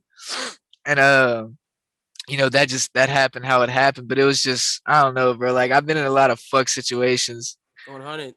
Let's get back to the music. Let's transition a little bit back. Talk to me about just what made you choose some of the features you chose.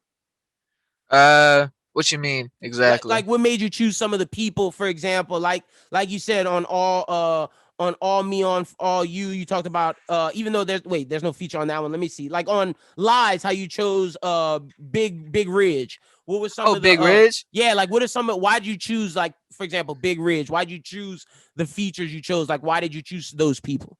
I had a couple more people that I wanted on the tape. We just never got linked up, but Big Ridge, shout out to him, bro. He's like a White Rod Wave, bro. I swear to God, bro. His voice is beautiful, dog. I don't think there's any auto-tune on that. Real talk, bro. He's got a new song out right now. Y'all should go check it out. But no, like I chose him because he used to fuck with some of the people I used to fuck with, and he sent me some shit. He's just been showing me love, bro. And I was like, all right, fuck it. Like, he said, send me some if I ever got anything from, like, all right, bet, cool. And I sent him that, and he fucking blew it out the water. And I was like, all right, bet. Like, that's dope, son. It's really dope. And then there was a dude named Xanaphine I met. He's a dude from Australia, bro. He is fucking new wave type shit, bro. Like, he's definitely on a new wave right now with Elijah Dior and Ames World. But I had met him through Elijah because I don't even know how I met Elijah, but I met him. He sent me some beats. I ended up getting a group chat with all of them, and I met Xenophane through that. And he was sending out free opens, and I grabbed one from him called Hellcat, and he had sent me that, and I was like, "This is pretty fucking dope shit. Let me see if I can run it up." Came up with my bars and shit like that, and I was like, I think this is pretty fucking fire. Like, I think this is tape worthy enough to put on some. 100%. And what about Samo? The Most Hated. The Most Hated. Yep. There we go. Yeah. He's a dude from New Jersey. Okay. I don't know how I met him. Don't know when, but I had talked to him a while ago. We was talking about doing something. He had sent me a couple opens, and I don't know. I fucked with a dog. Like, just he's really cold, bro. Like, and he's coming up right now too. 100%. What was your decision? Because there's only like 3 songs that are 3 minutes plus. It's the last one, like you said, which is mainly the concept of your story about how you have to escape the mundaneness of doing the same thing over and over and expecting a different outcome. You have that one. You have all on me, all on you, and then you have the intro. Everything else is about 2 minutes to 1 minute. Was that a conscious choice based upon how the streaming era works, how things need to be, how we're in this microwave era, or is that just how it went? No. I kind of wanted to make part one. I'm not even sure if part two has a lot of long songs on it, but I don't know. Part one, it was I mainly wanted to keep it short and simple just because of the fact that it was a good marketing move, but to pertain to the story, I think from 18, when I was 18 till I was 19 and a half or whatever, it was a very short period of my life. And, you know, a lot of shit happened. And you can kind of hear that in my music. So I was like, you know, fuck it, let me make a lot of short songs because, you know, all that party and shit is, it's pretty short, dog. Like that shit don't last. You can keep replaying it over and over, but eventually you get tired of it, bro. Like, that's so interesting that the reason why the songs are short is because it's like a party. Like, exactly. And that's how it is. You go to a party, but that's only for that instant. You have to deal with the ramifications of that party for forever. Yeah, and everything after that and before it, everything, bro. It's just, it doesn't last, bro. It doesn't. Man, as I'm loving that I'm talking to you because now everything about the tape seems like it was meticulously chosen. Bro, it was like, I spent a lot of time, like, even my people around me, they'd see me constantly have headphones and I'm listening to my music constantly. Like, I'm not even trying to say like I'm being egotistical about it. I'm just very particular about what I want coming out and what I want to sound like and what exactly I want you to hear from me. Cause it's like an art project, you know, you don't just paint a painting and be all right, well, it's done. Now it's like, okay, well, I have this spot right here that's not quite the right white. Okay, this is not quite the right red. Let me paint a little bit more. You know what I'm saying? It was a very meticulous project for me. That's why it was so big for me. 100%. I want to ask you, okay, so with that being said about how meticulous you are, how important are bars to you? Very important to an extent. Sometimes I feel like I kind of related to what Kid Cudi had said once time. I think it was on, I don't even know what song it was on. I just know it was on Moon Man. He said, people aren't getting praised enough for when you make it really complicated. And I try some songs not to make it too complicated, just for people to understand. Cause like I can get like real complicated and make it to where genius will have to fucking, okay, this line connects to this one connects to, I can, but I don't know. I kind of want to make some of the songs simple just because some are just the vibe out to and just feel it. And feel the sound waves and shit like that instead of just trying to figure shit out. Just feel it, you know. 100%, 100%. And that's the thing. That's why I brought up that Cruise on bar, because you do have bars in there, and you are telling the stories of what you went through, the court cases, the problems you went through, the trials and tribulations. But at the same time, you make it digestible enough to where anybody can understand it and relate to it. Yeah. 100%. All right, so tell the people where they can find both Bando World, Adventures of Bando Part 1, Earthbound, and then Part 2. SoundCloud only right now. I don't purchase any of the beats that I use. I have one song on there. I produced everything on the on both tapes. I do all the mixing and mastering. But I didn't make any of the beats besides one, which is He Don't Talk No Money. I made that beat just because it went hard, but I don't know. I give props to all the producers, bro. Like real shit.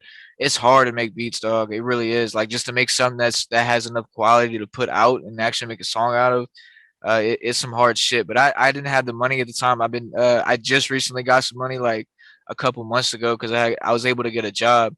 And that was another thing too. I couldn't get a job, bro, because of my robbery charge. That shit was fucked. But regardless of that, I just had no money, so I just picked a lot of YouTube beats that I fucked with and went and run with that. 100%. Do you prefer producing to rapping, or you prefer rapping to producing? Definitely rapping to producing. I feel like it's easier for me, but I definitely have. Eventually, I'm going to be producing on my own tape. Like that's the plan for in the future, just because I want to say I did that, you know. Yeah. But I do want to help put people on, and I want to be put on as well, you know. So I think it's a give and take whenever it comes to this rap shit. Fuck yeah.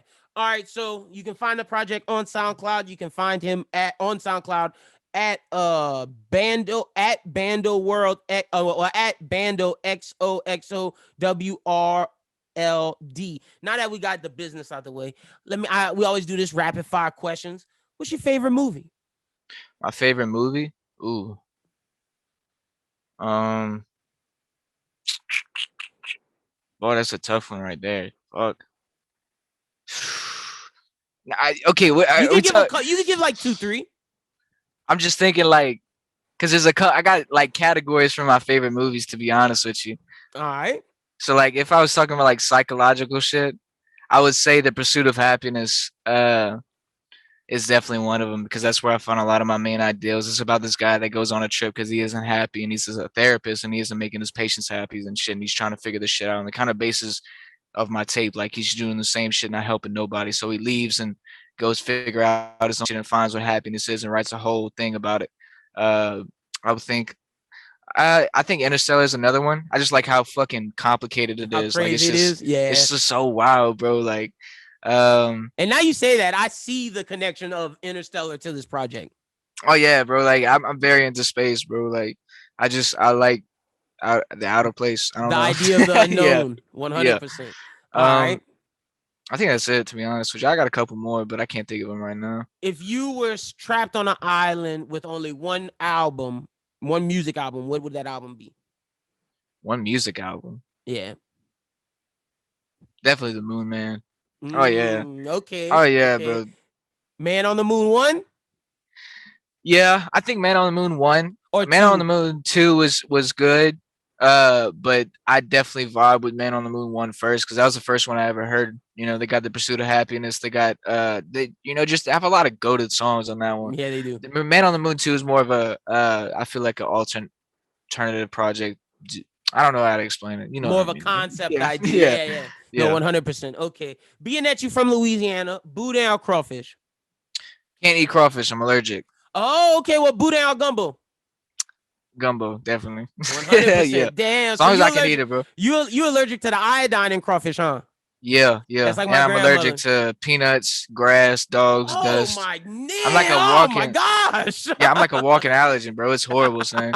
See, now I'm allergic to nuts too. I know how shitty that shit is. Yeah, it fucking sucks. It does, bro. Like it's like everywhere I go, it's everywhere. What's in it? Yeah, you got to 100%. Okay. Oh, yeah.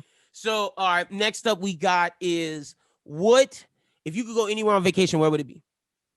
Vacation, New York. I've been there before, but I love lights, bro. Like that brings a lot of inspiration for me. Like it's just the lighting of the room, just lights in general, bro. Like it's just perfect for everything. It makes everything better or worse. Fuck yeah. Okay. And then the final question we ask everybody is, if you're the writer, director, producer to the Bando XOXO movie, how would you want that movie to end?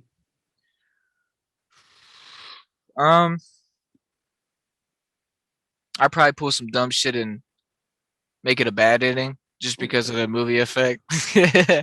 I don't know, man. I'm still in the movie right now. To be honest with you, it's kind of hard to. It's however you want your life or this movie to end. It's whatever you want. Man, if I had to talk about my life and not even like in general to a movie aspect to it, I definitely wanted to end with definitely like just one female. Like I'm a very loyal person, as you can tell through the tape. I'm a very loyal person. I want to end with one female. I want to have a a McLaren. I want it to be pinked out, but I don't want it to be like a bright pink. I want it to be like Sakura. Okay. Trees pinked out, right? And I want to be riding away in this like street light in LA with the sun coming down, lights coming on, bustling streets and shit. Just listening to some Isaiah Rashad. I don't know. Let me see. I think that would just end like that, and just the camera would pan up and just credits would roll. I love that every answer we get, it's so different, and that was one of the more. You gave me a shot. I fuck with that. That's hard. That's hard as hell. Yeah, I appreciated that. Hell yeah, Bando. Thank you so much for coming on the show, my brother. Tell the people they can follow you out on social media. Bandoxoxo. It used to be Bandoxoxo World, but I'm already done with that tape. Y'all check my tape out this Sunday. Bandoxoxo on everything. SoundCloud, YouTube, not on YouTube. Take that back. Instagram, Snapchat, Twitter. I don't really use Twitter, but that's something I will in the future. So I guess that's it. 100%. Right now. Y'all make sure y'all go follow him. Check out the tapes. When you guys hear this, both tapes are out. I like both tapes extremely. Like I wouldn't have brought you on if I didn't. I like the first one a lot, but the second one really gives an insight into who you are. And we definitely talked about a lot of the stuff the second one is on. Just I'm not Vlad, I'm not DJ Academic, so we talked about what we could talk about. So yeah, I appreciate you coming on, Bando. I appreciate 100%. You having me, man. Real talk. You already know, bro. Real next tape you drop, you'll be more than welcome to come back on. That's a bet, bro. I'm definitely gonna do something with it. Fuck yeah. So let's finish up this pod with Bros Who Ball. Alrighty, ladies and gentlemen, that was Bando XO. Shout out to Bando for coming on the pod. Y'all make sure y'all go check out his 2 new albums and follow him on social media. It's that time of the pod where we break down the latest news in sports and what's going on in the sporting world. Bros Who Ball, joined by my guy Adam Schubert. Shuby, how you doing, brother? I'm doing pretty well, man. You know, it's more so other things going on than sports, but we're getting right around time to the NCAA tournament. Yeah, March Madness. We're gonna have to fill out a bracket. We're gonna do a bracket challenge. For sure. I mean, we're gonna have conference tournaments this weekend, so I'm excited to check out what happens with the Sun Belt Conference. I'm probably producing most of those games. You probably are. from doing the other team, South Alabama. I can tell you that you're definitely doing those games, and they're gonna line up with baseball games, and it's gonna be hell. Oh, you might be there all day. Yeah, it's gonna be interesting. But no, I'm excited for that this weekend. We'll talk probably next Sunday about which college won the SAB school, South Alabama or UL. Is gonna be intense this weekend, or maybe neither, because Texas State's real good too. And then we'll see what Coastal Carolina is gonna do. With their weird name. What's there? Isn't it some weird like the Chanticleer? What the fuck is a Chanticleer? It's a rooster. Is it? Should I Google that right now, or do they look weird? No. Let me see. How do you spell that? CHANT. Oh, here we go. Wait, nope. Oh yeah, a Chanticleer chicken. Yeah. Weird. Okay. You know, all the South Carolina schools just like their chickens. Okay. Yeah, Gamecocks, Chanticleer. I got you. Well, yeah, that's this weekend. Real quick, want to just send our thoughts and condolences, our prayers, because just a speedy recovery to Tiger Woods, because he got in a bad car accident. Luckily, he was alive. That was my thing, Schubert. When I heard the news, I was like, is he alive? I saw people concerned about like, oh, we won't see him play golf anymore. I was more concerned about if that's factual. I was more concerned about if the dude was alive.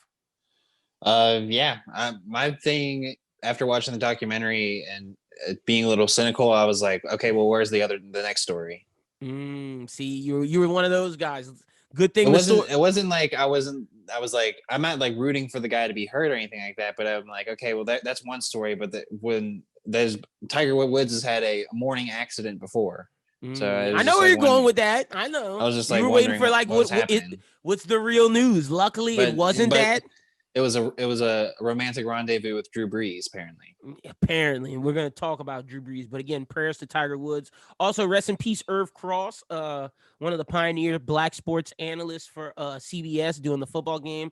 He died like a couple of minutes. Well, we got the news a couple of minutes ago tonight when we were recording this. So rest in peace, Irv Cross. But also, well, I mean, that's the thing though. You know, you mentioned the Tiger thing. But that's the facts, man. Like, we're probably never gonna see him play golf again. Like, a week ago, I'm having conversations with people being like, "Oh man, after this documentary, I'm like, man, can Tiger pull off 5 more? Like, he's 45, but like, he's either done. I don't think he's ever gonna play in the PGA anymore. He might, but it's not like he's gonna be competitive in majors. I think for him, the best thing for him to do right now is to go to the senior tour. He gonna try one more time. Oh, he's gonna try. He's got the time. Like, by the time that I'm saying he should be in the senior tour is like the start date for the senior tour is 50. So when he hits 50, I mean, he's just hop into the senior tour and just roll with it, because it's gonna boost the revenue of the senior stuff. Like, people are gonna be watching the hell out of that. I think other people are gonna jump in with him, like Ernie Els and like stuff like that. So then we'll have the young boy golf and the old boy golf. All right. Well, look, I hope he can give it another go. We're going to see. But hopefully, like I said, I'm glad he's alive. Hopefully his leg is okay. Also, Schubert, I'm going to play a game that I played with Doom in Brooklyn at the end of the pod. We're going to start doing these at the end, and we're going to see who can get the highest score, but we're going to do that at the end of the thing. I'm not going to tell you. Well, I'll tell you the game. You have 30 seconds, and I got this courtesy of TikTok. Everybody's been doing it.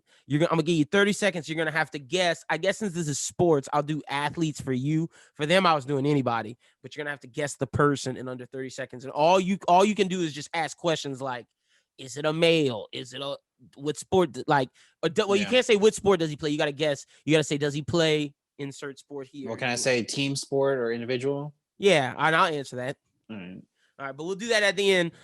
Real quick, let's talk some NFL news because big rumors. Russell Wilson. It was said that his trade. He told the Seattle Seahawks that he would be willing to stay.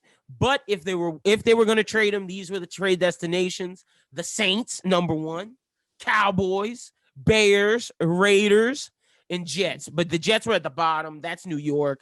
That's Sierra. I put that on the list. Don't be upset. If they do it, they do it. But I don't really want to go there. Well, it doesn't make sense for the Jets. They would have to give up way too much, and they need everything that they can get when it comes to picks. So. Which one do you think is the best option for him? Because I'm coming as a biased Saints fan. question. It's a loaded question.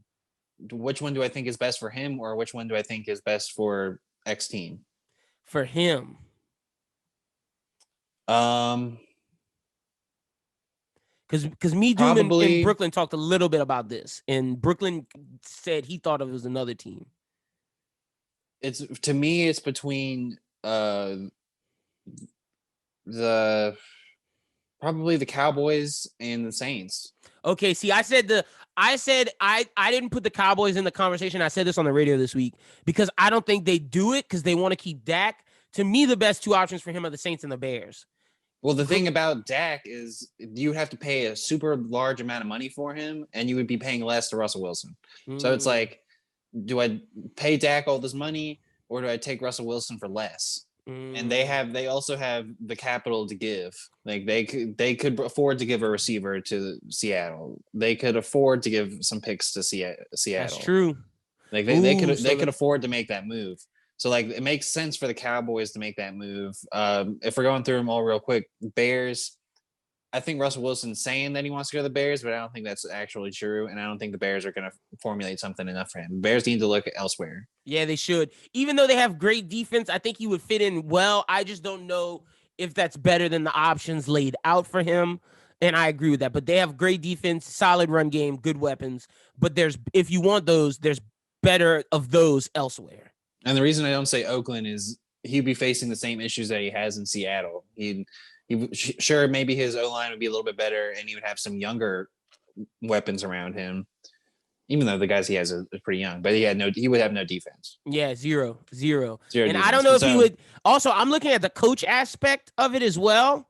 I mean, John Gruden's a good coach. I would put John Gruden above Mike McCarthy, but I don't know if Russell Wilson's trying to go vibe with John Gruden. That's the thing. Like, Russell Wilson's a celebrity and is married to a celebrity. And John Gruden is a celebrity. So it doesn't really make sense for him to be with another celebrity. Like for Gruden, and I guess the thing with him is all of his quarterbacks that he's ever had, he's never had a good quarterback as a head coach. Yeah. I'm sorry to all the guys that he's coached, but they haven't been good. Yeah, they've been just average. I mean, that's just kind of his MO. So I don't know when that's ever going to change for him, but I just don't think it's Russell Wilson. But if Russell you go to Wilson, the Cowboys, Mike McCarthy's not a good coach. Like, you don't want to deal with that. No, he's not a good coach. But like, if you're Russell Wilson, you go to the Cowboys, their defense is getting better. They're in a weak division, real weak. They are easily winnable. I wouldn't say you would get two out of the three receivers if Seattle doesn't take them. But if you do have all three receivers, you have Amari Cooper, Michael Gallup, and CeeDee Lamb. I feel like CeeDee Lamb's gone. Him or Gallup.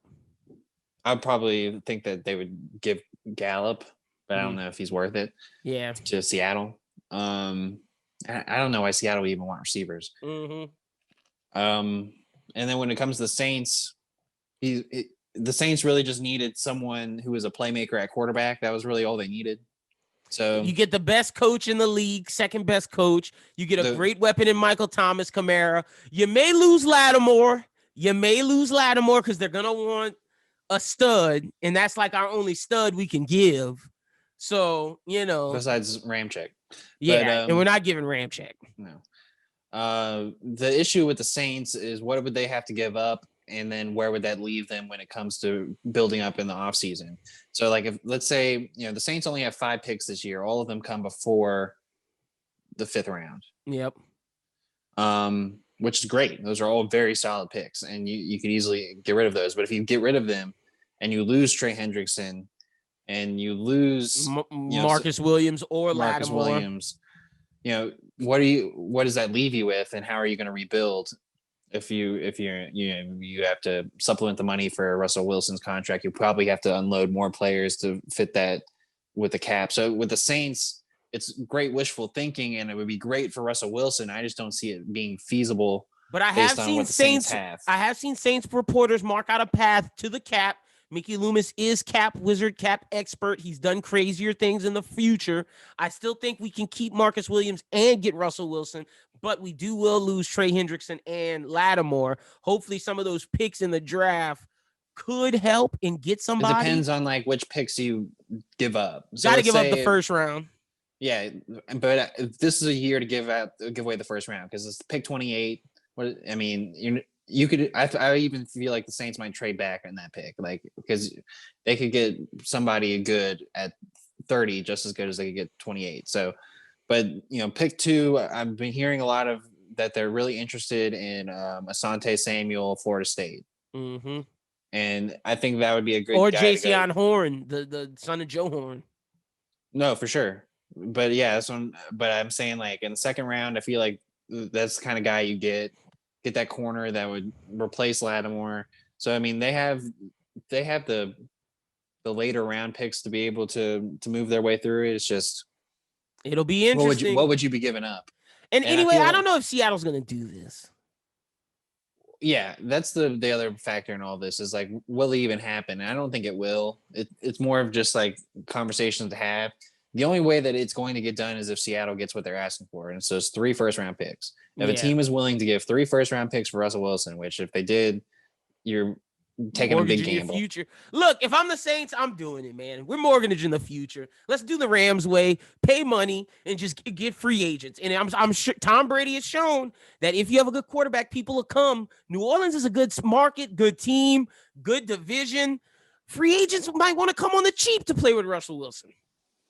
It's possible, and it's also one of those things where the Cowboys aren't in a situation where like they could have won last year, and the Raiders are in a situation where it's not like they could have won last year. Same with the Bears. The Saints is the only team that he could go to, and it's like a win now situation. So the Saints giving up those picks to do for a win now attitude would fit with the team that they have. Where like Russell Wilson moving to those other teams. Like, if he moves the Raiders, you're in a really tough division. And you got to wait. Hard. You're going to be battling Patrick Mahomes. You go to the Bears, you're going to be battling Aaron Rodgers. Yeah. And so, like, that's go why battle I'm saying, old man Brady, Russ. Take over, bro. That would be big for his career. Like, that would just be the move. The only concern in the NFC South is what if the Panthers get Deshaun Watson? And that's where we were going next.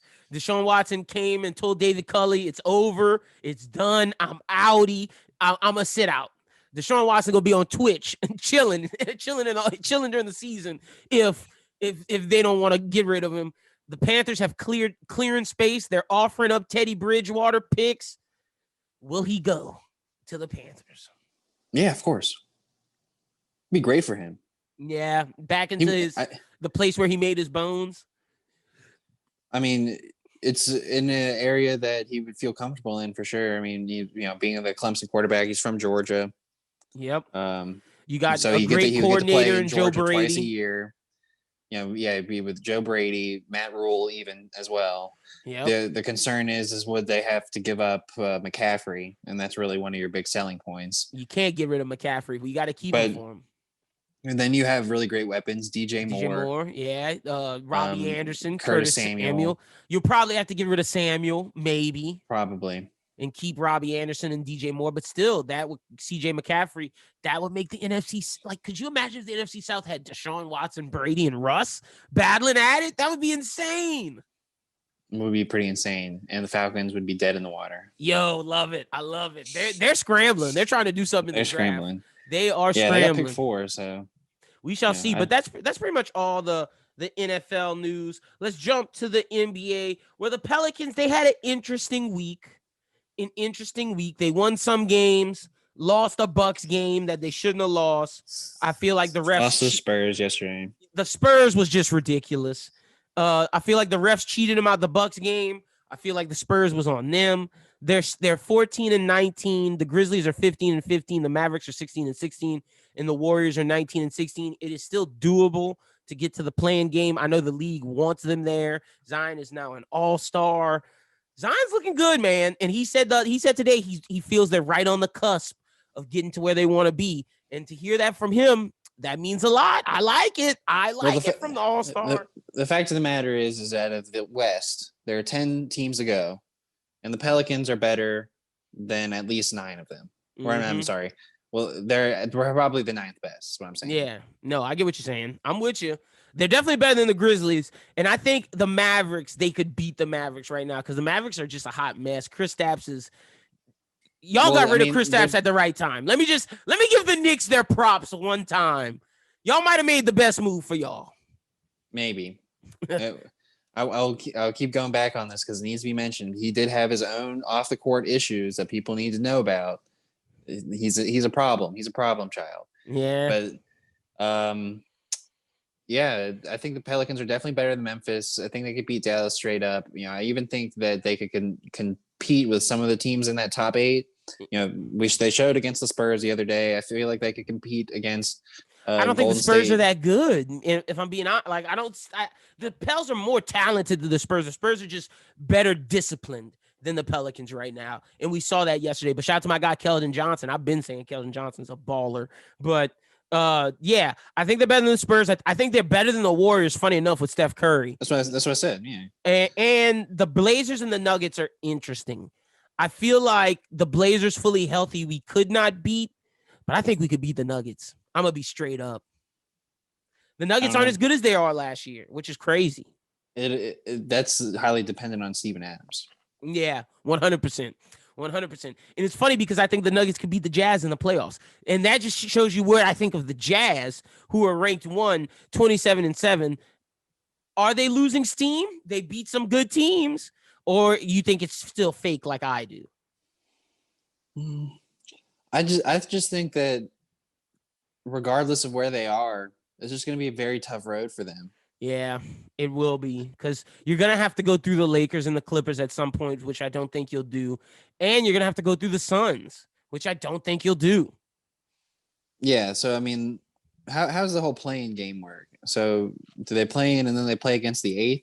Or is it like 8, 9, 10, and 8 and 9 play? 9 and 10 is it play. 7 and 8? Well, no. Okay, so depending on 7's seed, if 7th is like, I believe, 2 games within 8th, they 7 and 8 play, and then 9 and 10 play, and then the loser of 7 and 8 plays the 9 and 10 winner for the 8th seed. But if 7 is like 4 to 6 games ahead, then then it doesn't matter with them. Then 9 and 10 play. They would do 9 and 10 up to 11. No, just 9 and 10, and then 9 and 10 play. And then the winner of 9 and 10 plays 8, and that goes to the playoffs. And then the Jazz would have to play the 8th seed. All right, so then the Jazz would have to play the play-in team, and let's say that the play-in team is New Orleans. You know, I feel like that would be a pretty competitive series. I think we could beat them. I'm just being honest, man. The Pelicans are actually super, super talented. What point Zion has done has just been incredible. And then you got Brandon Ingram. The problem with the Pelicans are they're undisciplined on defense, and until they start playing better on the defensive end, they're not going to beat anybody. Right, but, you know, thinking about the teams involved, if they played Denver in the first round, I think Denver could beat them. I think Denver could beat the Jazz as well, too. It's just one of those things where like the Jazz, like sure they're playing great basketball at the moment, but what is Jordan Clarkson going to be able to do in the playoffs? What's Rudy Gobert going to be able to do in the playoffs? There's so many questions. Well, Rudy Gobert is just like if it's Rudy Gobert and Steven Adams, like I think that's pretty even. If it's Rudy Gobert and Jokic, like beat. Yeah. Don't let Wiseman improve a lot this season and have his playoff opportunity. And then Dallas is only Luka, so I can't really say anything about that. But my thing is the Jazz need other people to step up. Will Mike Conley step up? Will Jordan Clarkson, like you said, play like he's been playing lights out? Will Bojan Bogdanovic show up? So there's just so many questions with the Jazz that I just don't buy into. I think the Nuggets, the Warriors, the Mavericks, and the Pels can all beat the Jazz. I think it's feasible with all those teams because Steph Curry, I'm going to choose him over Donovan Mitchell any day of the week. And same thing with Luka. I just feel like all those teams have stars that can take it to another gear, whereas we haven't seen that from Donovan Mitchell, and I feel like he needs some help. But all saying all that, this also could be the opportunity that Donovan Mitchell does show that. True. I don't really think that Donovan Mitchell is the end-all be-all on that team. Like I think that he's proved that he's a big enough star that I would say that I would depend that he would play pretty well. It's everybody else. Like I just don't think Rudy Gobert is as good as was previously advertised in previous seasons.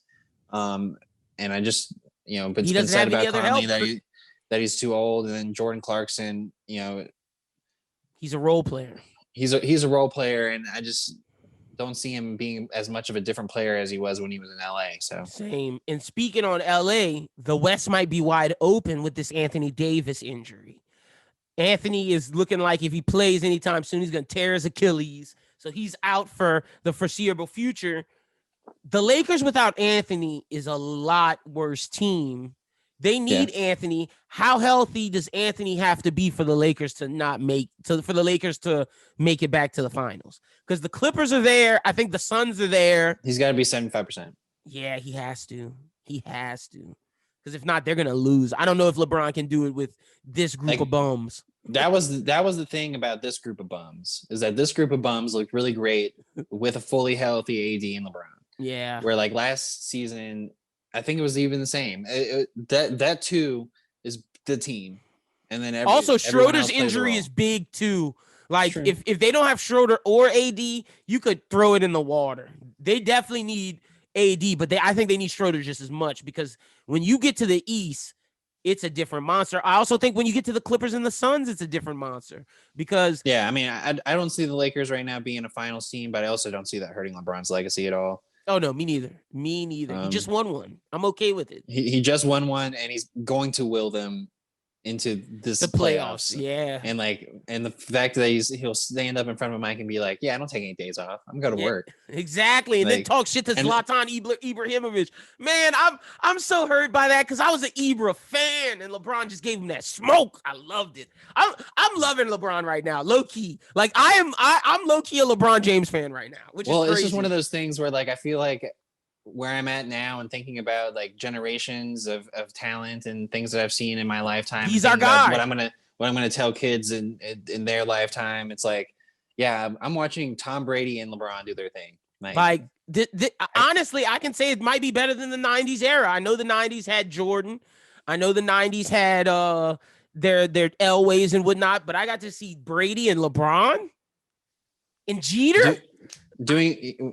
Well, I mean, especially this past decade where, LeBron, pretty much all of his success came in this decade. And for Brady, we thought that he was done. And then he has a second half and then a third. So it's just like, it's just unreal what you're seeing from I'm not betting against Bron, but it's just like, it's tough, man. Because Kawhi and Paul George look really good.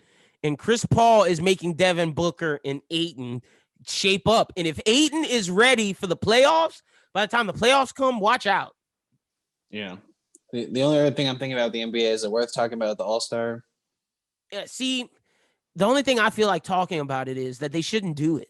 Like it's ridiculous that they're doing it. KD's not playing. If I was LeBron, I wouldn't play. I would fake an injury. I said this on the radio. I was like, why would you play? You got to worry about getting your team to the playoffs. Why the fuck am I playing in the All-Star game? Like, I don't even want Zion to play. I want Zion to do the dunk contest, and that's it. Well, it's more so that I'm thinking that this year would have been a good year for them to employ the new Pro Bowl, where it's like you announce the teams, you invite them into the weekend, and you play games. Like not real games, but you do the dunk contest, do the 3-point shot, You do a skills events. challenge. Yeah, that would have been better. And then like the fact that they're saying it's not going to be a party. I'm seeing flyers everywhere. Bow Wow's throwing a party. Quavo's throwing a party. So like the NBA is just promoting Corona, but they're trying to deny it. It's just true. So I'm not for the All-Star game. I'm glad KD not playing because the Nets got bigger fish to fry. I think the Nets are the best team in the league, but man, that the Sixers, if Ben Simmons keeps playing like he is, and Embiid keeps playing like he is, the Sixers may have arrived finally. I agree with that. I think they're legitimately like. I think it's the Sixers and the Nets, and I think the Bucks are like a couple notches below, like at least 4 notches below. I mean, I think it's the Nets, and the only other team that I think that could compete with them is Philadelphia. Like, there's not another team that I feel like Boston's dead in the water. I realize Miami's getting their mojo back, but Miami got to just keep winning to prove something to me. Your Knicks are in 4th, which is incredible. Shout out to them, man. I'm excited for you as a fan. Like you should be coming on this. Was helpful. I mean, you should come on this podcast and talk more shit, bro. Like your team is like dominating right now. I mean, it was the acquisition of D Rose, man. You bring that veteran presence who, he's worked with Tibbs before, someone that you could rely on with the someone shot. To mentor quickly, like because quickly is y'all's future. Yeah, you have Julius Randle. He's your all-star, but Julius Randle isn't your end of the game. I got to get the ball to Julius Randle for the final shot. No, eventually that's going to have to be quickly. It's going to have to RJ Barrett. RJ Barrett, and those guys need someone to help them develop, and who better than former MVP D Rose? Yeah. So, y'all beat the Pacers. That's a big win. It is a big win. Y'all beat them 110 to 107. Like Sabonis was held to 15. It's a 3-game streak right now. Julius Randle had 28. Barrett had 24. Like I know Julius Randle's getting a lot of love, but Barrett's been playing like really well. He has. I mean, unfortunately, the Knicks don't get enough airtime based upon their previous years. Mm-hmm. But that's y'all should to watch. Like, this was a surprise. Like, we can't to say at this point you would have guessed the Knicks would have been the 4th seed and the Celtics would have been the 6th. I would have told you were smoking crack. Yeah, I mean, I didn't say they'd be up this high. Mm-hmm.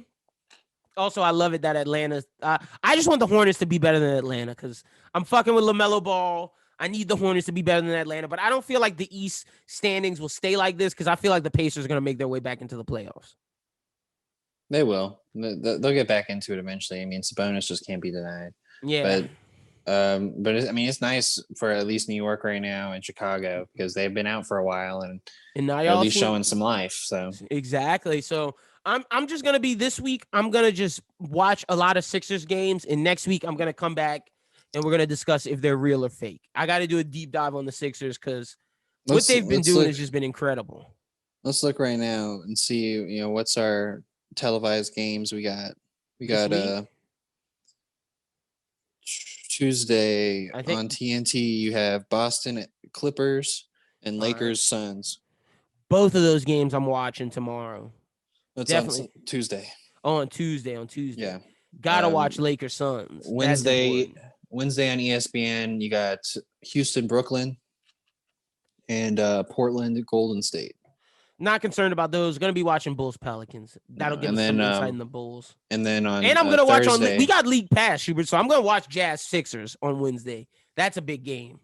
On Thursday, your TNT game is Miami, New Orleans. Definitely watching that.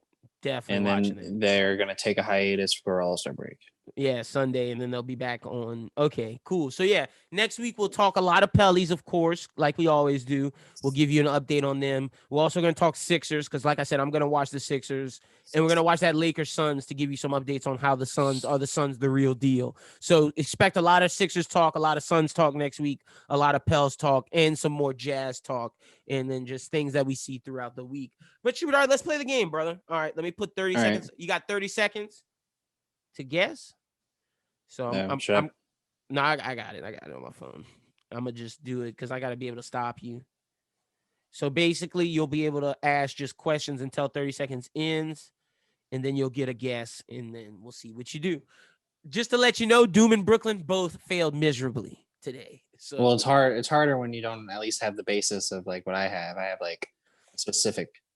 yeah, you do. Category, But they had, it was either a musician, actor, or athlete, and I told them they could ask that first, and they did, and they didn't get any further. Like Brooklyn guessed Tom Cruise, and it was Tom Hanks. So I guess he was on the right track, and Doom was just off. So all right, but let's get it. 30 seconds on the clock. All right, you can be. All right, I'm getting your athlete in my head. Let's see. All right, got it. All right, 3, 2, 1, begin. Eli Manning. No, bro. Why don't you ask me a better question? All right. Is it team sport or individual? Individual. Individual. Manny Pacquiao. No. Is it a Olympic sport? I don't think so. Oh. I don't know. Tiger Woods. No. Is it a sport that is that normal people can play? Yes. Tom. All right, that was your. So it was a golfer or a tennis player? I can't answer that. You got to guess. Oh, okay. I'm gonna say Nadal. I don't know. No. Oh, you had the right. If you'd have asked male or female, you probably could have got it. Because it's a girl. Yeah. It was Naomi Osaka. I've been on a big Osaka kick lately. So that's where we were at. Shout out to her. She just won the U.S. Open, and I'm loving her and her relationship with YB and Corday, just known as Corday now. I'm really I'm a big fan of that couple. So yeah, that's why I'm a big fan of Corday. I'm a big fan of her. Like, she's killing it. She's like the next one. Like, we never talk about that stuff, but like, she's killing it right now, and she just beat Serena, and I feel like she just dethroned Serena as like the face of tennis with that last win. Yeah, that was probably the only marquee tennis match that they had the whole time. But that's the issue with tennis is like I can tell you 2 women tennis players, and I can tell you 3 men tennis players. Yeah, and I can't tell you anybody else. But 10 years ago, I could list off 8 and 8. Like I could tell you some damn tennis players. Yeah, I could too. Like back when Sharapova was big, and you had Venus and Serena both killing things. I can name those 3. But on the men's side, it was like Andy Murray, Andy Roddick, Nadal. This was pre-Djokovic, so it was like Andre Agassi, Federer. Like, I was in the men's tennis. Like, right now it's just Djokovic, Federer, and Nadal. Because Andy Murray fell off, and Andy Roddick fell off. Yeah, I mean, there's some guys that come in and out, and they'll beat some people here and there. But nobody's beating the Joker or Nadal. They're like in their Federer primes right now. So I actually think Nadal's on the back half. I would say Djokovic is the only one in his prime. Yeah, I'm loving Djokovic. I can't wait till there's like a new male star that I can be forced to know. So, but we're gonna do this every week. Y'all are all 0-1 right now. We'll see who'll get a win first. But all right, Schubert, tell the people they can follow you on social media. You can follow me on Twitter and Instagram at aschubert14. We're gonna do the Bros Who Binge this week. What are we reviewing? What do I need to watch? Well, are we doing Nomadland this week? Would you watch? If you would rather, I watched the people or not the United States versus Billie Holiday on Hulu. Oh, okay, yeah, I'll watch that. I watched that. It's just as sad as I assume Nomadland is, but it carries a lot of really interesting parallels to Judas and the Black Messiah that I've been like talking about with people who had seen Judas and the Black Messiah and this Seems movie. like we're continuing our saga conversation from Trial of Chicago 7 that carried over to Judas and the Black Messiah. But I mean, this is before all of that. Like, this is like post-prohibition. Okay. This is like even earlier. It shows like more of the lead up to that. There's another, it's just more FBI being shitty. And they show, and then they show like live footage of like, John F. Kennedy like shaking the hands of like these shitty people. It's just like, just kind of like. So that's gonna have its own level of sadness. I understand. Yeah, it has its own level of sadness, but you got to remember like what her most popular song is, and like it plays into that, especially the being persecuted for even singing the song. Yeah, true. So it's a really interesting movie. But we're So definitely talking close enough this week. R.I.P. Jim Yeah. Crunch. Jim Crunch. Yeah, that's the question that I'll have for you. Is how are we doing the whole thing? I can if you can, but if you can't, I'm okay with doing whatever you can do because I've watched it all. Oh, you've watched it all? Yeah. Oh, well, I can watch it all. It's not it like the It's not first hard. when it came out, I literally watched like the first 4 because I was like, and then I fell asleep during 5th. And then but then I woke up the next day and watched it all again. So yeah, Bros Who Binge is gonna be cool because I got a lot of shows to suggest. You, my friend, have 2 reality shows that you would love. Forge and Fire Beat the Judges. Fire. Dave Baker's doing the forging. Jay Nielsen doing the forging. I'm loving it. That shit was ill. Also, there's a show called King of Pain. I'm giving away my movies on the rise right now, but like I don't know how many Bros Who Think fans stay to the end that watches Bros Who Binge. But if y'all do, shout out to y'all. We fuck with y'all. But Kings of Pain, bro, this is showing the History Channel where these dudes just get the most weirdest animals and just let them sting them and bite them to to do the pain index. Like, what the fuck is that?